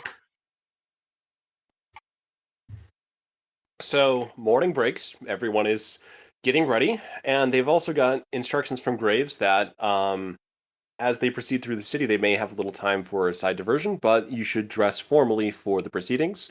A uniform would be in order. Eli opens up the box, takes a look inside. Forget a uniform. I'm wearing this. And what you see before you is a magnificently black tailored suit with a geometric white collar extending down with a very fine and very imposing looking set of, I think the word is brocade behind that. It is somewhat unusual in how it moves. Maybe some things are hidden in this very fine, well-tailored suit from plain and simple Garrick, but on initial inspection, you may roll to see if you can find anything else. But on initial inspection, you do not find anything that immediately jumps out. Just seems very nice, but a little odd in some ways you can't quite describe yet. I think I'm just going to accept it as is. I'll inspect it later. And it comes There with we a cape, go. right? It Of very course much it comes with a cape. cape. What kind of tailor do you take me for? I swear, there's reasons I should probably get out of tailoring and did the politics pure time. This is the thanks I get. That note is also left with the cape. I was okay. I was more saying that OOC out of character. I am grinning so goddamn hard at that Garrick voice. That is just, I'm grinning so goddamn hard. Yeah, we got to have every opportunity to get Garrick in on this. So, so you have your nice. It's got an outer black covering to it, or outer black surface, and on the inside, it's lined with blue silk.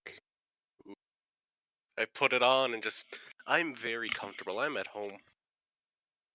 So Cetsa emerges from her quarters, dressed in a sort of a little bit of a mix of Terran and Ibi fashionable styles.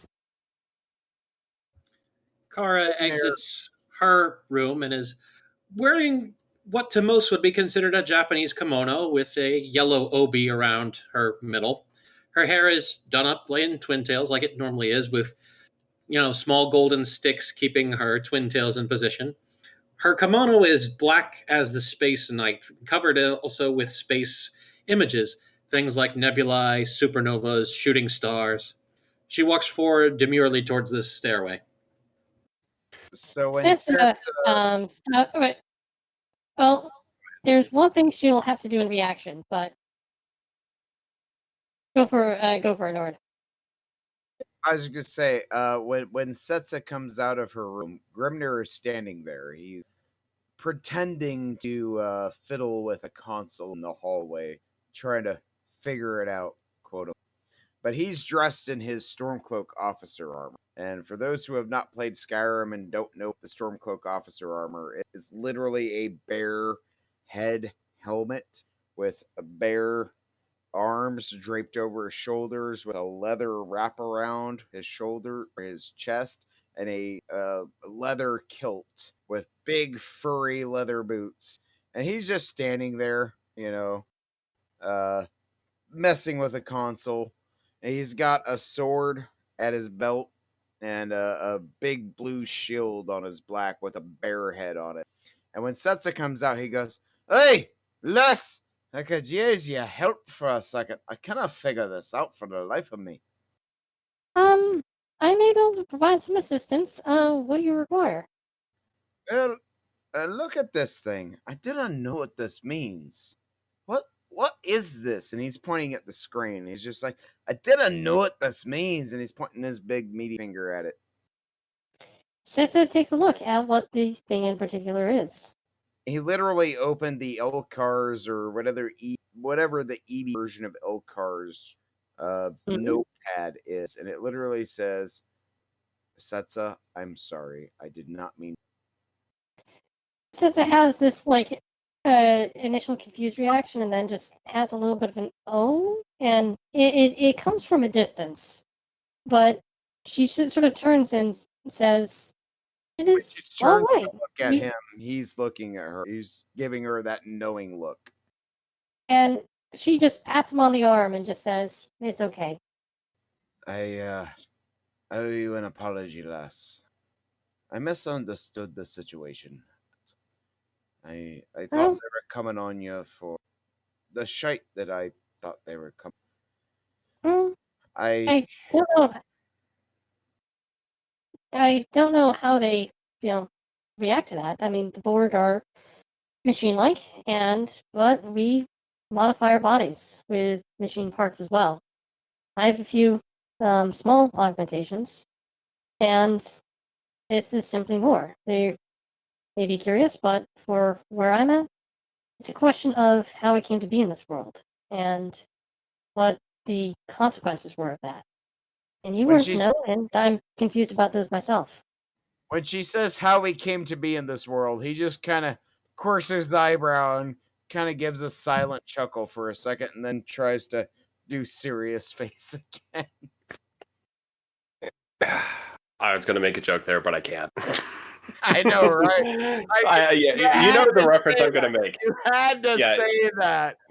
Yeah. So anyway, Setsa just has that moment of she doesn't understand either, and it is something that she is still working through. He claps her on the shoulder, not hard. He just claps her on the shoulder and says, "Lass, I trust you, and anyone who didn't, lasses, and I'll beat their asses for it. You sound fair."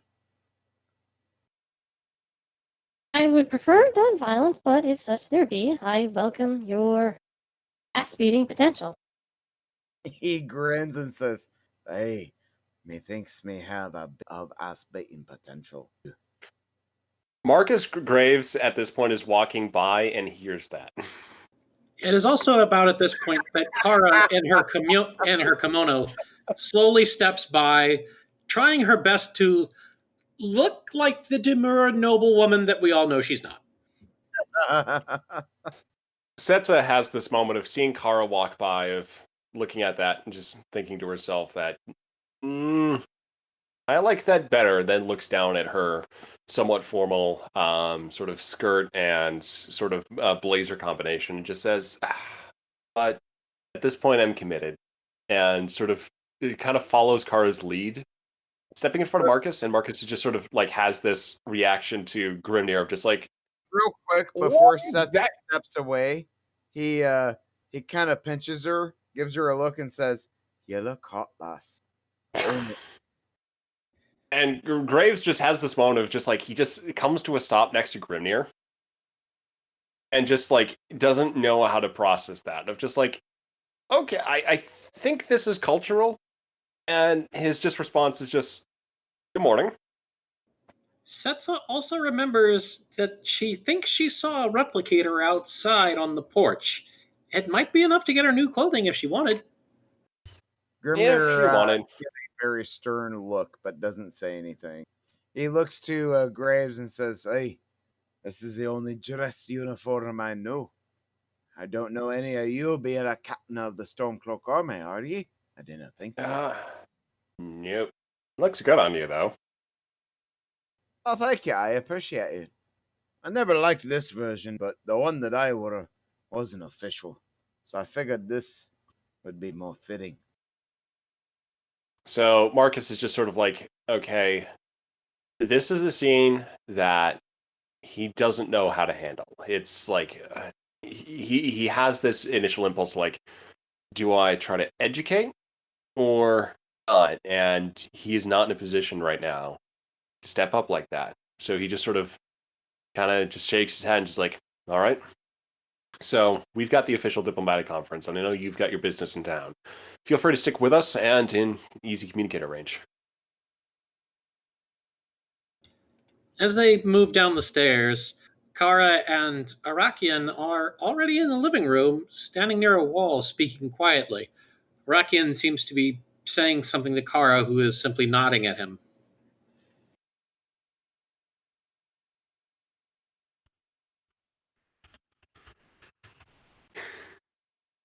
Yeah, we're just having to post in chat a little bit. So at this point, everyone's sort of assembled, and Aperion sort of comes up and says, we are privileged to escort you to the city of Oticon. It is our main trading center and home of our government complex.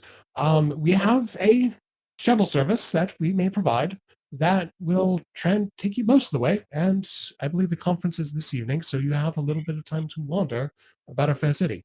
So with that, if we would just follow me, mind the sheep, and behold our reliable, steadfast cargo hauler. Arakian gives a slight salute to Captain Graves and heads for the door. I have my own transportation arrangements. I will find you later. Oh, wait, we good? Eli shows up a little bit late, wearing his fabulous outfit, grinning. He took the time to stimulate his hair follicles to give himself his gambler goatee, his Lando goatee.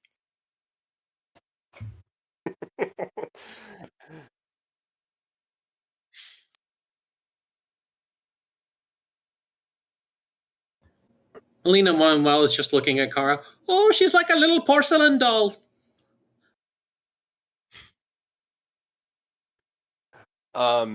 And yeah, at this point, everyone just sort of proceeds in tow behind Deperion, who leads them to a shuttlecraft, and it is something that is still serviceable, but rustic. It has, seating and the evidence of a little bit of sheep activity, and also signs of being sprayed down recently. You may enter the shuttlecraft and prepare for your brief flight over to the city. Kara enters and sits down behind the driver's seat behind her father. Nala, however, remains with Melina, healing to her master's mother. Eli gets on, mutters to himself, "Not even one compliment." Kara hisses, "Hey, the only one I got was from my mother." Hey, you look good. Yeah, and you look good too, there. I think Marcus you're breaks I in from look across the amazing. shuttlecraft is, everyone looks satisfactory or better or great. I am very proud of my crew for getting through that situation and for enduring what we're about to endure here. I think Eli and Kara both give Marcus an awkward look, with Eli's permission. Yep. Eli mutters like, "Bitch, I look fabulous." Cetsa is just sort of taking a seat, just gets on, and Arakian puts on a pair of worrying goggles and proceeds to the pilot chair with a little bit of a spark, something that's a little bit, just a little bit of a like almost devil may care attitude. And he says, Are we all prepared to visit Oticon? Yes, Daddy. That's my girl. Now just hold on tight. It's a little bit bumpy getting level, but soon it'll stabilize and we will have a smooth flight across our fair fields. and at this point, the door closes with a heavy thunk, and you're left in basically just this dimly illuminated, essentially box of a transport hauler with some biological smells, but overall, it's a relatively increasingly experience.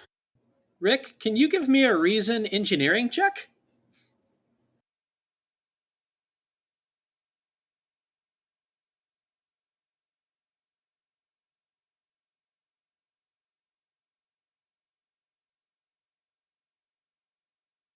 There we go. There are noises, smells, and things that you should not see or feel on this shuttle as it starts to fly. You immediately fear for your life.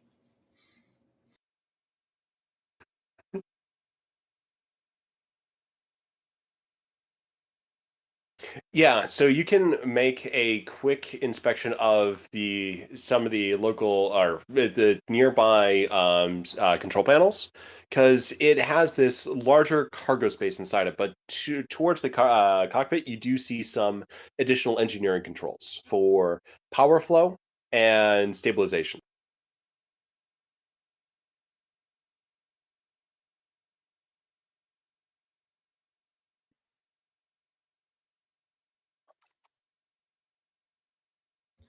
There's only so much you So can do to what you this see old. there. Oh, you're the GM. Go. Yeah, so there's only so much you can do for this aging cargo hauler, but a little bit of these repairs, they seem effective, but not precise for how this is being stabilized. It's effectively enough, but it's not as good as it could be. With a few tweaks to the systems, you might be able to get things up to a little bit higher par.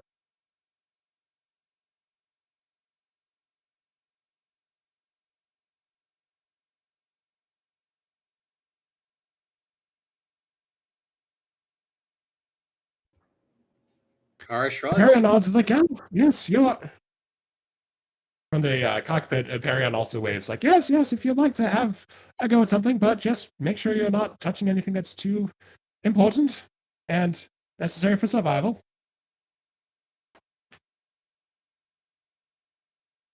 Yes, it's a EPS power transfer system, and it effectively can shunt power to one system or another, and it also works as a stabilization system for the sort of the thrusters and anti-gravity unit. Yes, EPS focus would apply. You make this thing run better than it has in probably decades, if not centuries. It now is starting to purr, its hum, that shakiness on initial liftoff, that's gone, and you just have a nice, smooth, still slightly disconcerting for the smell, but smooth trip to the city.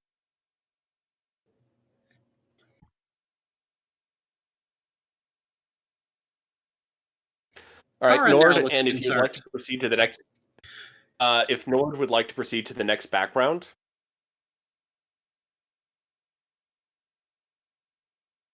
Just making sure. Hey, Nord, there. Hello. I'm still here. Okay. Oh, Yeah. going. Just saying. Keep going. Still recording. Okay. Still Yeah. So, streaming, yes. that. But did you proceed to the next background? My bad. Okie dokie. No worries. So, Can I have a yeah. second out So, of character? yeah. Go for it. Hey, Nord, I'm not, no hard feelings or anything, and I didn't mean anything against you. I understand now where you were going with that scene. It's just that the way it came across with some of my past and sexual harassment that I've experienced as a woman, it made me uncomfortable. But I know now that's not how you meant the scene to play out. So I'm sorry. I just wanted to clarify that. That completely 100%. And I said I gave you that impression, but that's why I kind of just zoned stuff because we don't need to talk about that here. Let's not talk about that. Let's get back to the game. Yep. Good. Out of the way because I didn't want there to be any hard feelings going forward.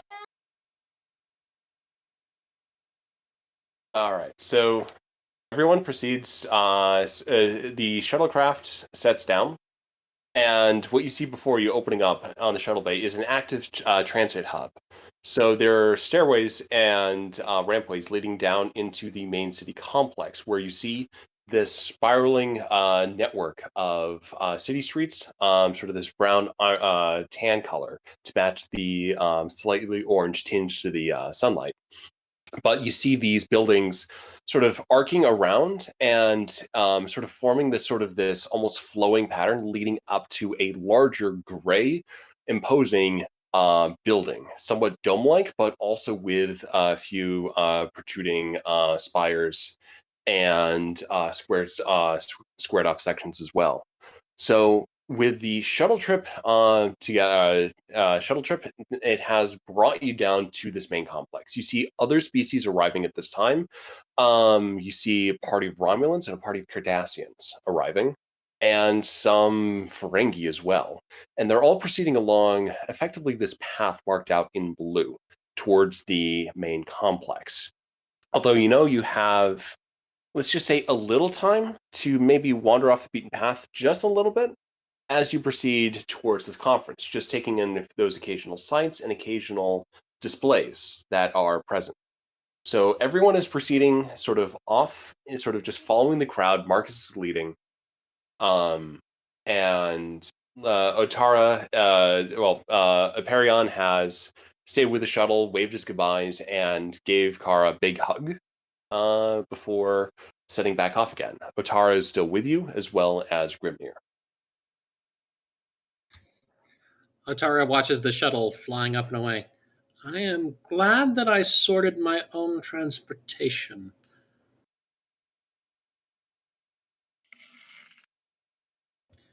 Kara simply nods. Yeah, it got really weird. It stopped making all the noises I'm used to after Rick got a look at it. I got kind of worried. It's never been that quiet.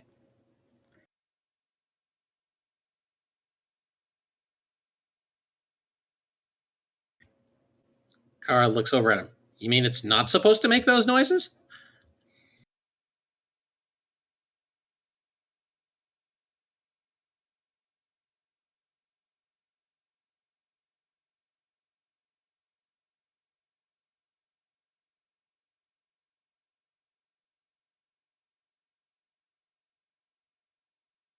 Huh. Well, Dad always took care of the shuttle. It was his own personal pet project. But then I don't remember him ever going to engineering classes.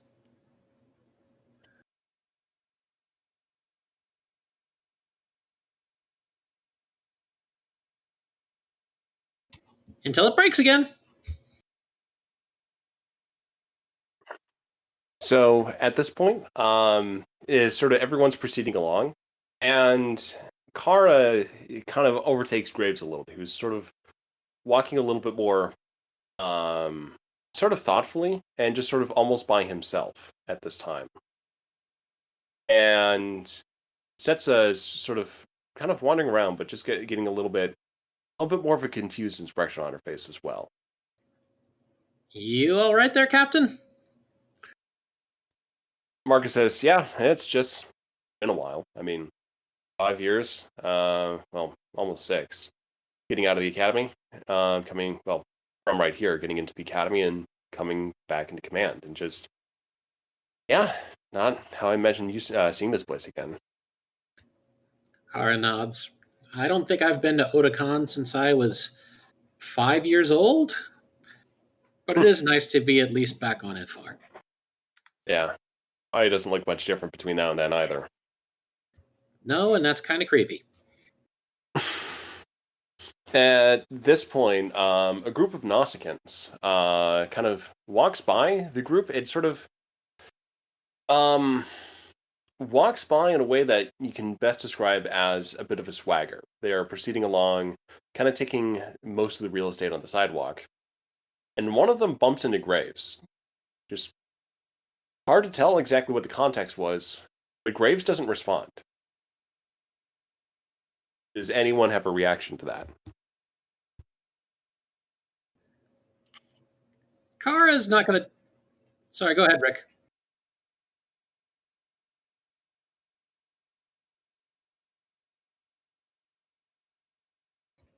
Kara's just going to follow the captain's lead and not do anything. Yeah, so he just sort of takes a deep breath and just sort of says, all right, we've got this.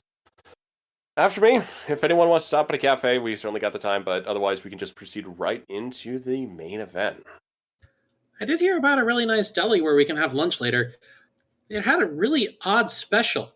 A roast beef sandwich with criminalized onions? I think that must have been a spelling mistake. Caramelized might be it. Caramelized. Yeah, I'm thinking caramelized. If I'm not mistaken, that sounds like a place Ross would have suggested. Yeah, I still want an illegal sandwich. I mean, somewhere around this city, you might be able to do that. And he gives a little bit of a smile there and says, "All right. Does anyone else want criminalized onions?" I kind of want seafood. No, There's probably going to be a lot of seafood at the reception. I'll take some. I'll take a lot of them.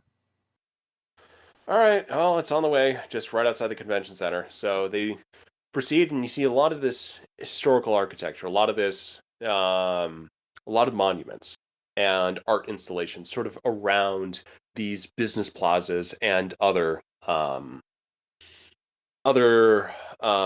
essentially like places for sort of carrying like doing business and proceeding through things in a very sort of official or formal way. It seems very regimented with sort of section off areas that you can kind of see are probably for some different purpose, but you can't quite tell for what. People are moving around. Most of the Ibi are staying very far away from the aliens as they walk through towards the main conference center. Kara gestures at one of the monuments as they walk by. At this point, she's taken Grimnir by the hand and is leading him along, sort of like a small Ibi child leading her large father/grandfather along. She points at a monument. That shows the time we made first contact with the Denobulans. That was the first species that the Ibi made contact with after we discovered warp travel. It was a I've wide... met the Denoblians. I think I said it wrong, but whatever. They're fun.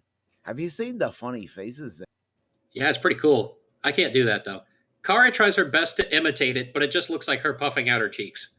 Peter does the same, but he pulls his giant ass beard out, and it just, yeah, I'll shut up now. But it's funny. Cetsa, at a point, just sort of has this immediate reaction of like seeing one of these monuments and just having that appreciation, and she just suddenly stops dead. Kara stops as well, and Grimnir almost walks over her for a moment, and she says, "Cetsa, are you okay?" I think I remember. Like this monument. It was, there were people around, and it was hard to get close to this, but I remember being here. Arakian at this point moves up in the group and gestures to the monument. It's a common place for school children to go on field trips. That and the museum across the way there. They showcase most of Ibi history.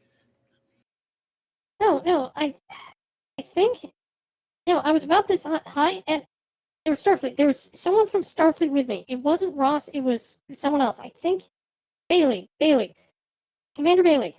This is before I left. This is a memory from that time. I remember it. We were here. Kara just shares a quick look with Grimnir and looks over at Cetsa, not sure what to do. Marcus at this point sort of comes over and just sort of has this like deep sigh of like, yeah, we were here, and nothing bad, but he just gives her that sort of pat of reassurance. It's like, this is something that you were a part of, and they just have this moment together while everyone just kind of keeps proceeding along with the flow of the crowd.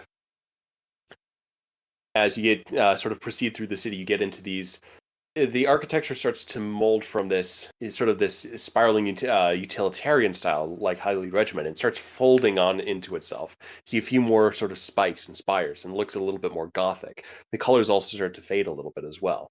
But within that, just before you get to that main walkway up to the main government complex, you see this brilliant white facade crying out into the darkness, "Get your red hot foods here." And on the top of that sign is a beaming, like, cartoon Ferengi face. And what you see on there is the title, Bronx's Deli. Cetsa, or Kara rather, jumps up and down and grabs Grimnir. "Oh, hey, that's the place with the criminalized onions. Let's go see what it's like." Let's do it. I'm starting to think they aren't criminal or caramelized. Sure enough, for whatever reason, the sign does say criminalized onions. Here, Jarlin, I'll let you take care of this one because.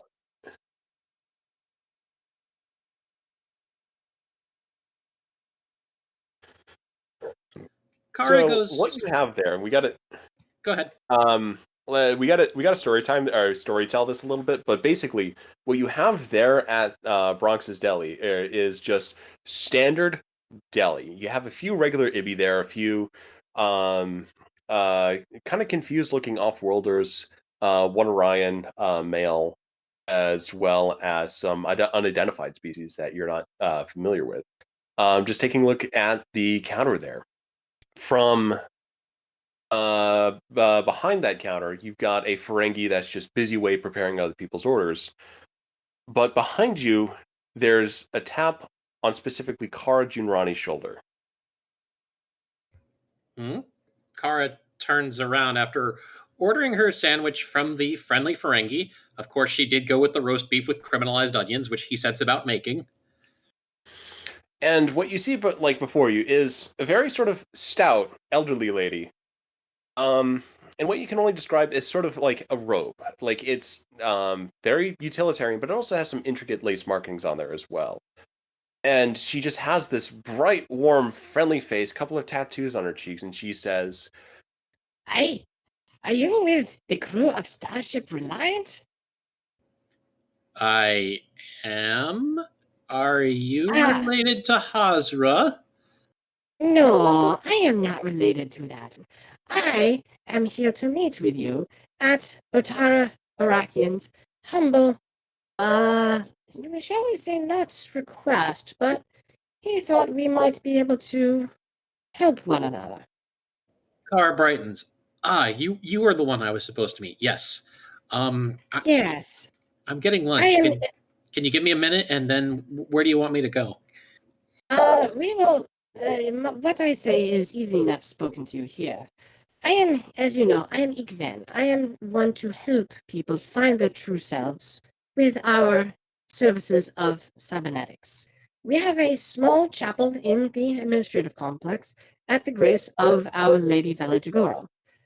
This we may be able to provide to you on relatively short notice. We simply ask that you come and simply listen to what we may be able to provide. Kara gives a slight sideways look to Cetsa and simply nods at the Ikven, saying, I'd be happy to. Aye, just look for the signs. They're in orange, and simply come and bring yourself. Kara nods and gives a slightly formal bow to the Ikven. And with that, the lady of the Ikven, the little order there, bows and proceeds along her way back into the crowd. So you've got your sandwich, and you must at this point proceed into the administrative building. It is much larger and imposing, and if Whately wants to proceed to the next slide or background. And while that's going on, I will tell you that the sandwich that Whately and Kara has gotten has onions on it. I don't know why you guys keep saying Whately, because Whately's Sorry. around. The sandwich that Grimnir and Kara have, it has onions on it. They're in a sauce. It's tasty. It also makes you feel slightly paranoid, like law enforcement is coming for you. Grimnir having that feeling. You don't. Can we make a roll I that know Grimnir doesn't get that? Can we please make a roll that Grimnir doesn't get that? Because that would be bad. Oh, okay. Let's basically put it this way. That is sort of the way the sandwich is leading, but Grimnir doesn't get that impression himself. He is able to resist the pull of the sandwich. Grimnir feels that these onions have done wrong.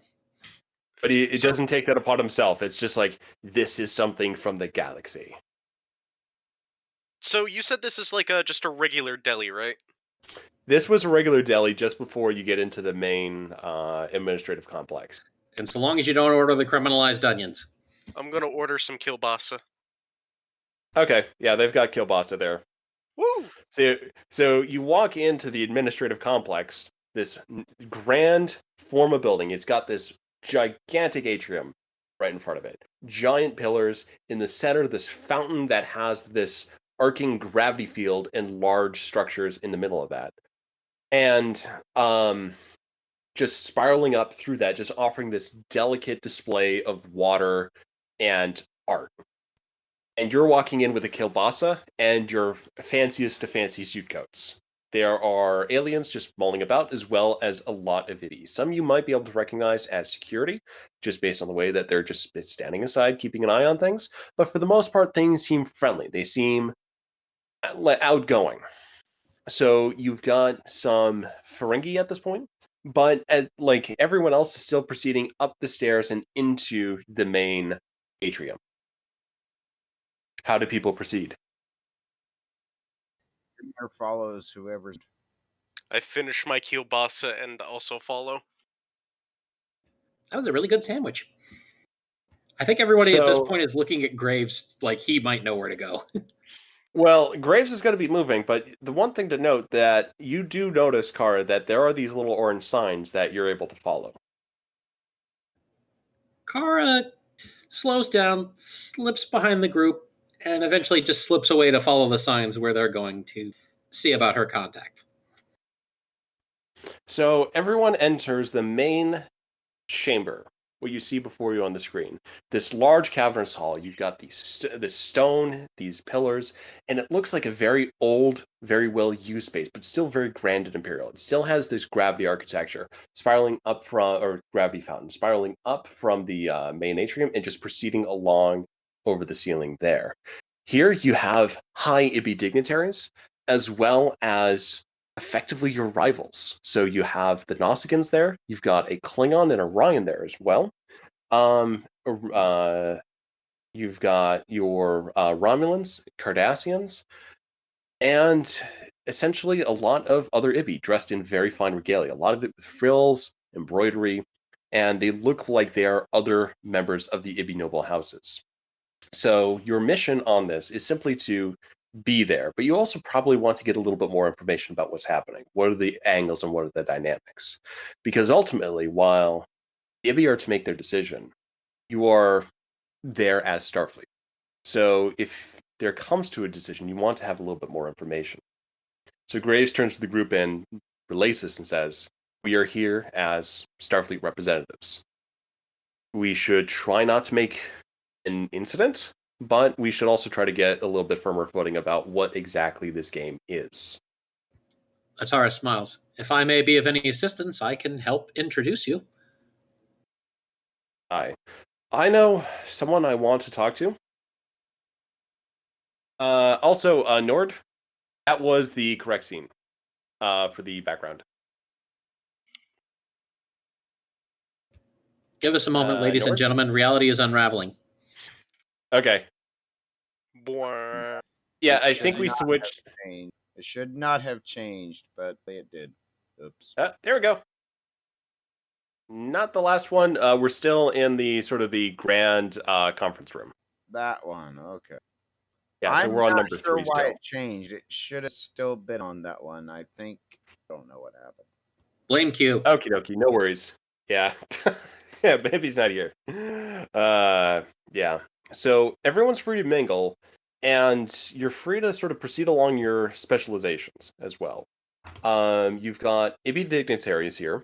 You've got other captains and crew members from the other Ibi ships, and you also have what look like officials from the IOD, Ibi Orbital Defense, and the administration, so the actual governing body for the Ibi.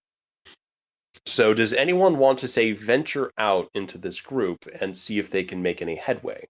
Ooh, I want to talk to the Cardassians. You approach the Cardassians with a bit of a swagger. They are very official looking, a little bit rigid. So what do I you say wonder to if they them on your recognize his approach? suit. It's a Garrick. That's not what I say. That's not what I say. Yes. So you sort of approach and just sort of one of them just takes a look at you, raises a little, raises their scale eyebrow, and just kind of just says, with that look of like, well, Greetings, I am Dr. Eli O'Connor of the Starship Reliant. I am sub. Dang it! I just completely blanked on the lower Gil? ranks for Cardassians. Gil. Let's go with a Gil. Yeah. So yeah, Gil is what I was looking for. So I am Gil Tapar of the Cardassian Warbird, or Cardassian Warbird, from Cardassian Union. Cardassian, from the Cardassian Union delegation to Iffar. It's wonderful to meet you. I will say it is an experience meeting you as well. Are you presumably with the Federation? Yes. I see. And you are here as official representatives of your people to Iffar. At this point, Otara moves over behind Eli, looks over at the Cardassians with a smile. Ah, yes, I see you've met young Dr. O'Connor. He's an upcoming doctor in Starfleet, you know. Quite famous. He serves aboard the Reliant, a ship that was recently in combat in the Karat system. I see that. Although he does not dress like one I would expect from the Federation. Oh, this is a suit by Garrick. Eric. Iraqian raises an eyebrow. Elam Garrick? The very same one. One of the Cardassian's companions takes a notable step back, while the Glyn Tapar is left there and just says, "Yes, I see that, and imagine it fits very well on Starfleet officer." It feels great. He's been a good friend for a while. I've been a pen pal to him. And the officer is just getting more and more visibly nervous. Like, I see that. You are in a very fortunate position, young doctor. I wanna. Can I feel what he's putting off there? With my empath. Yes, he is concerned for his personal safety. I could see why you feel uncomfortable at the mention of the name. I'm a doctor. I don't get involved with Grimner getting my slaps hands dirty. a hand on Dr. O'Connor's shoulder very hard and says, "Hey, maybe it's not best to drop names that don't need to be dropped." Hey. I'm just talking about my suit. I don't. Okay, Nord, give me a roll. 2d20. Let's say your target number is, let's say it's 16. 2 successes. Alrighty. So when you clapped his hands on the shoulder, nothing happened. But you feel like underneath that, on that shoulder, it does not feel like simple cloth. There might be some things moving around in there, but you can't tell, but nothing has happened yet. I raise an eyebrow at it and just shake my head, thinking I'll look at it later. So with that, Grimner the takes his hand away and just looks at Eli, looks back at the Cardassians, and scowls. So the Glens manage to excuse themselves and kind of fade back into the mob of the crowd, and you're left standing there with a increasingly a suit that has made an impression, certainly. Grimnir, can I have a word? Grimner grabs Eli literally by the shoulder and drags him off to the bed, preferably behind a pillar, or says, "Hey, that was a mistake. Now what you want, lad?" I thought things were going well. I was just about to clear that up, but I think you just sort of... Well, you squashed any chance I had with that, to be quite frank. Thank yourself, lad, but if you want to... I could have recovered from that, but you certainly didn't help. You missed the last part of what Grim... Sorry. He said... you got the first part, right? The last part was... yeah, I caught it. You done effed it up. Yeah. If you want to blame it on me, you're more than welcome to, lad. Otara, meanwhile, has rushed after the Cardassians, trying to smooth things over. So for the rest of the room, what you also have is just standard food stuff, sort of on these floating little buffet tables. And sort of to sort of appear at the main hall of projectors are these what look like star maps. Nothing has been said, but it's a change in the decor. And let's see. I'll give one more opportunity for. Does anyone else want something to RP? Because otherwise, let's see.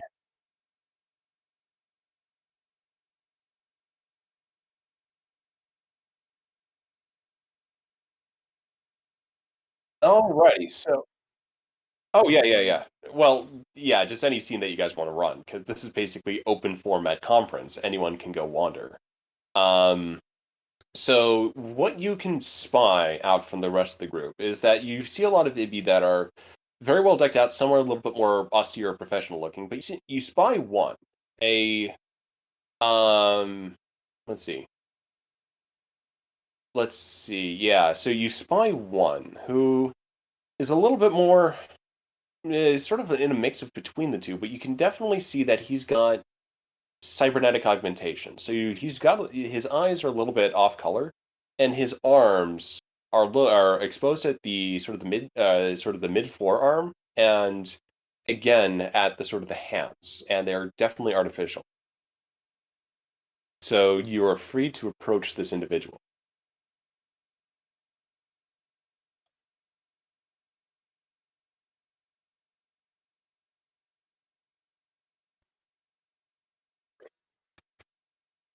Ah, cybernetics, augmentations, it's part of a piece. We engineer ourselves to sort of improve, to advance like we did in the old days. I myself, as patriarch of the House Vitaruga, have found occasion that I need to better perform myself, both for recreation and for my duties as, leader of my noble house. So you see this, my arm? Yeah, third model on that one. So started off as boy, just had the opportunity to, do a little bit of work out in the asteroid mines. And as luck would have it, lost one of my arms. Decided to take both and really just start making something more of my life.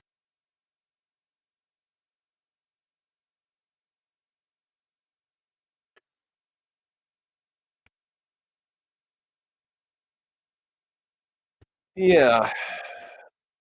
Yeah, so as leader of my house, my house focuses mostly on the industrials, the resource management. It's very necessary and does provide us with a bit of a power base for local events. For what I get, it's mostly through the grace of the Ikven. They are the people who we contact and mainly work through to find the augmentations that suits us. They take a somewhat spiritual view of this as well, where they are looking for how to make us more like ourselves, to advance, to bring what we had in the ancient period forward, where our ancestors were simply below those with the highest level of machine like, I don't want to say perfection, but just alteration.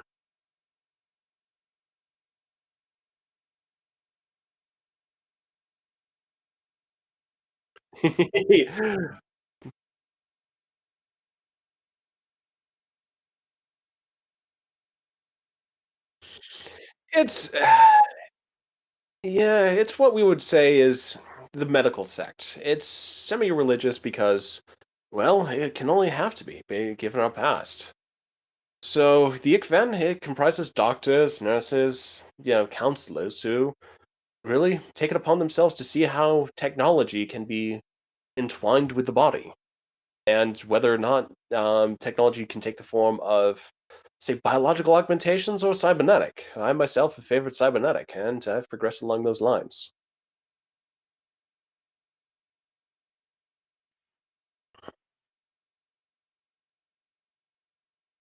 Pretty much identical.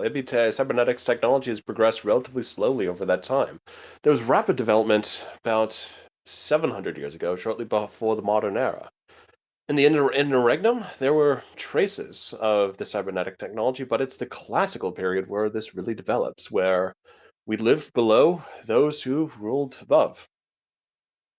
Some call them gods, but They were simply machines, simply engineered to create the perfect harmony that our current administrative government is able to achieve through more, let's say, compassionate means.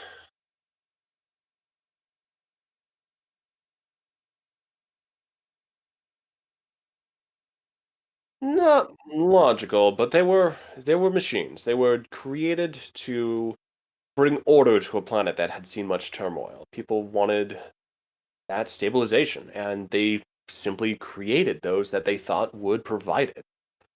And it was a system that worked for a time, but yeah, eventually, just through entropy, through small revolts, and other incidents, it came to an end about 1400 years ago or so.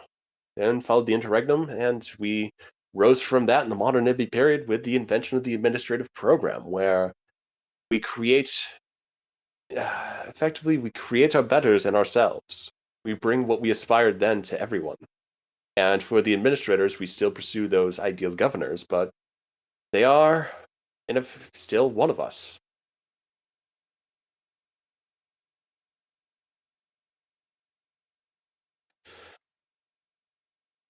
So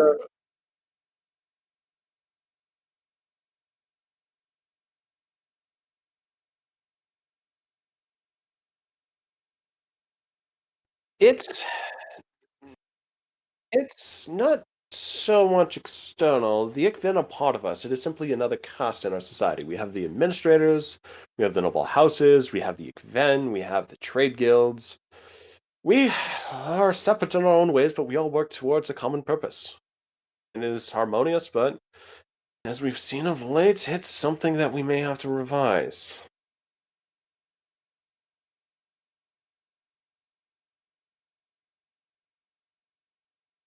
Aye.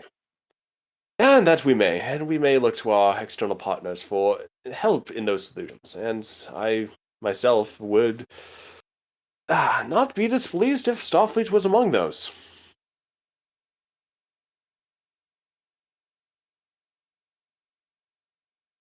Indeed.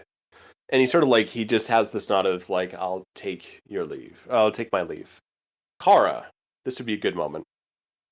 You proceed along the signs, and you eventually come to what you can describe as basically a small chapel built into sort of one of the lower levels of the administration. So you were alone.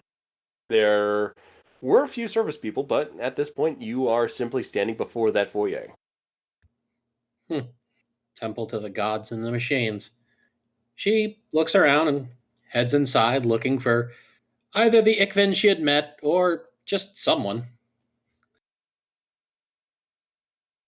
So inside, all right, yeah, Kendra's got to sign off, but yeah, good night. And just to let the rest of you know, I've got 2 scenes to run through, still shooting for about 10:30 to finish up for this one.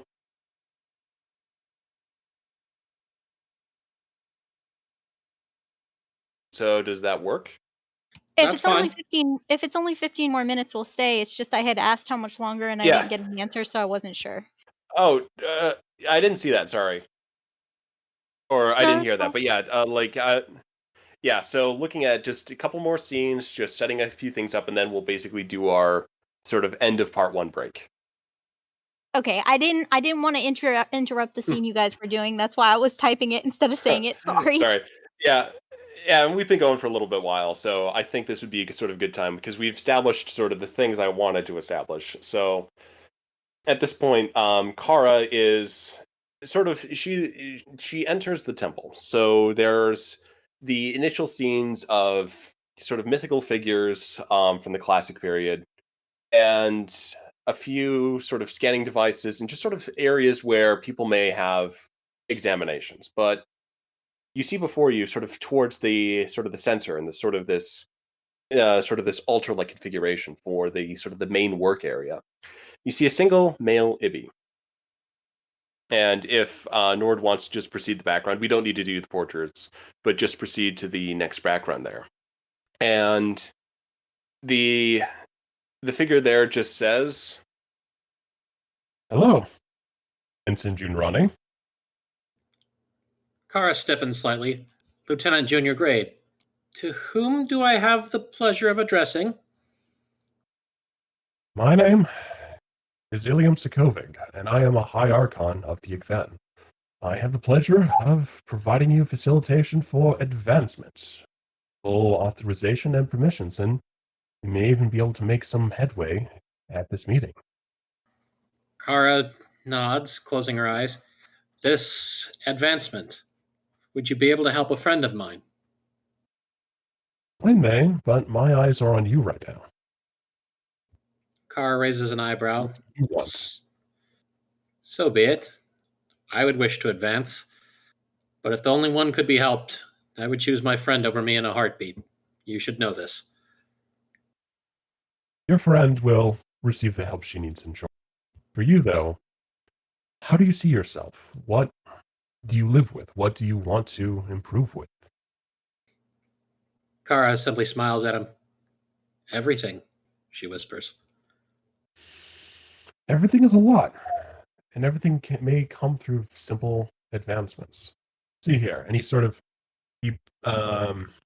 Points to an arm and sort of moves it quickly and says, "What I have here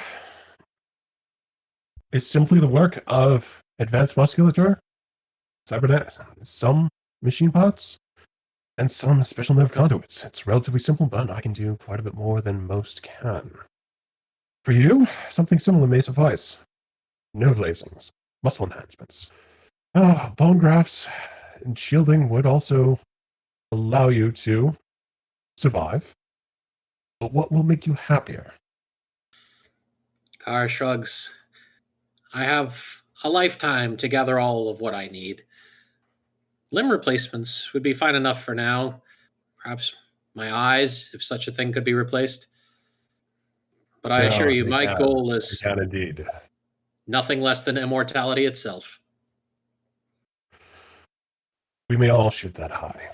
For now, though, eyes take a bit of adjustment, but limbs are easily enough replaced. If you would have a seat here. Kara moves over and follows the strange man selling her the magic beans. And the strange man selling her the magic beans brings up a hologram of just sort of projecting what might be. So some of the options you see before you are more machine-like. Others are much more elegant, much more natural. Some you would not be able to easily distinguish from real flesh. Kara, meanwhile, skips over how they look and is looking mostly at specs. She swaps through a few and ends up on one that is obviously machine-like, but still humanoid enough that under a uniform, no one would know the difference. She says, "This would seem to strike a perfect balance." Aye. So, arms and legs then? Of course. And of course, it would not do that you are awake in this procedure. May I have your permission to read you out? Absolutely, she says, sitting down. And At this point, Ilium just injects her with a little bit of a hypo and brings her over to sort of the main work table and takes her communicator. And he's a moment at it, and he simply says, "This will do nicely." Back in the main conference hall, Graves has just made a beeline to High Administrator Vela Jagoro. And is just staring her down, just approaching, just straight course. She turns to him, and you have that scene of the two just standing within this open space, but just far enough apart that they are certainly opposed, but not close enough that you would say that they're in friendly conversation. Vela just looks at him and says, That uniform, it does little for you. Marcus nods and just says, "Yeah, it's the most I have right now." Hardly. Yeah. And on that point, that's what I wanted to talk to you about. This theater, this advancement, the star maps. Those are projections, I know. See that one over there? It's current model, but Iffar shaded in blue. That one is in red. We have a lot of people here. A lot of people who might object, or they might not. And I know you would be seeking the greatest unity, something that benefits the Iffar, but doesn't necessarily change anything. Because that's how you operate. How simply you put it. With the Klingons and the Federation of War, we can no longer abide by simple treaties. Other negotiations, we must change the structure. And that comes through trade and a lot else. It does. And you were a fine representative for Starfleet to send simply because you are not simply one of them. You are a brute, someone who came by and was simply at the right place at the right time to find something a little bit better, find something that fitted me more. Now, listen here. Cetsa was brought into this, and she's definitely not ready. She can hardly remember, hardly move. And you put that invitation out to her. I did. I see it between the two of them. I saw it then, as I do now. Both carry the last name of Jigoro. You Vela, she Cetsa. And she was exiled because they thought she was your daughter. And I know more, is what my father found, and what he simply threw in my lap. That she is more than that. Your point? My point is that I could have said something. I didn't. So I'm here to negotiate, on my terms. Not for Starfleet, but for me. I want you to help her. She's more than your daughter. She is you, your clone, who was made to serve a higher purpose that no longer was relevant. And this may work for us both. But for the cost, this negotiation, it takes capital. It may come from Starfleet's purse, you'd say. We'll see about that. And at this point, there's the hum of a transporter beaming in. And Ilium Sokovic is standing at the center of the room, dressed in black and with a phaser. The crew at this point, let's say they followed Graves' lead and are standing sort of in reasonable proximity. Ilium simply turns and points the phaser at Graves. Does anyone respond?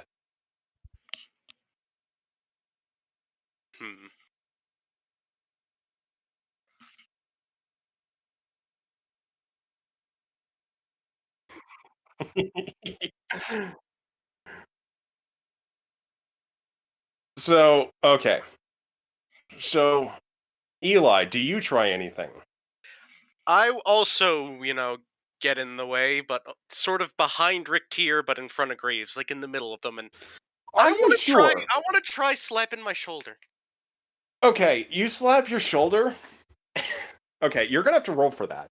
Oh god. And I'm gonna add. Okay, I haven't spent any threat, so I'm gonna spend 5 points of threat. Your complication range is 15. Your roll is gonna have to be daring engineering. Ah, fuck. Yes. And we're proceeding right to the end here. So daring engineering, Eli 1 and 9. So your target is 10, complication range is 15. Let's see, for any of your talent, any of your values, never be cowardly would apply. So your critical range would be, I think, 3 or 4. I'm not quite sure how expanding the crit range works. Okay. Okie dokie. So you've got a focus that applies to expand, or let me check that again. So you got a value that applies. And then, oh crap, I don't have the focuses here. So yeah, you got a value that definitely applies. So do you want to spend your momentum to get more dice? Or spend your determination to get more dice, because you don't have any momentum. Okay. A free crit! I'll take it! Okay, free crit, but you still have to do that roll. So it's going to be 2d20, 10, 1, 15. And a complication! So you tap your shoulder, and small missiles start firing off into semi-random locations. Oh god! You've pointed it over towards Ilium. So he fires at Graves. But because of that flinch, because of that spectacle coming out of your shoulder, he only gets hit in the shoulder himself. So he goes down. And Ilium takes a direct look at you. But rather than taking a second shot, he simply yells something into his wristcom. And you, Quentin Reynolds, Cetsa Jigoro, and let's go with Bryce, are transported out of the conference room. And Ilium is still standing there in the middle. And just declares out, The time of ascendancy is here. It came once before and we turned our back. We headed away at the galaxy. And for this, we say no. We then are asserting ourselves. And to this, we'll simply say, stand by and listen. For the voice you hear will be the voice of the new order. and with that, he transports out. End of the episode. So wait, where the hell are we? You got beamed out. Yeah, to where though? You will find out. And like Nowhere for your near first where impression, I am. oh, you're still in the conference room. So you have not been transported out. So the people who've been taken are Eli, Quentin, Bryce, Cetsa. You know what? Let's go with Rick too. Rick's going on an adventure. Well, I'm hoping my So suit has you- more. Well, I figured it's like, well, if we needed, okay, yeah. So let's leave it at that. So, like, basically, half your crew was just taken. Graves has been shot, and he's down. And Kendra is effectively left as the Starfleet officer command at that point.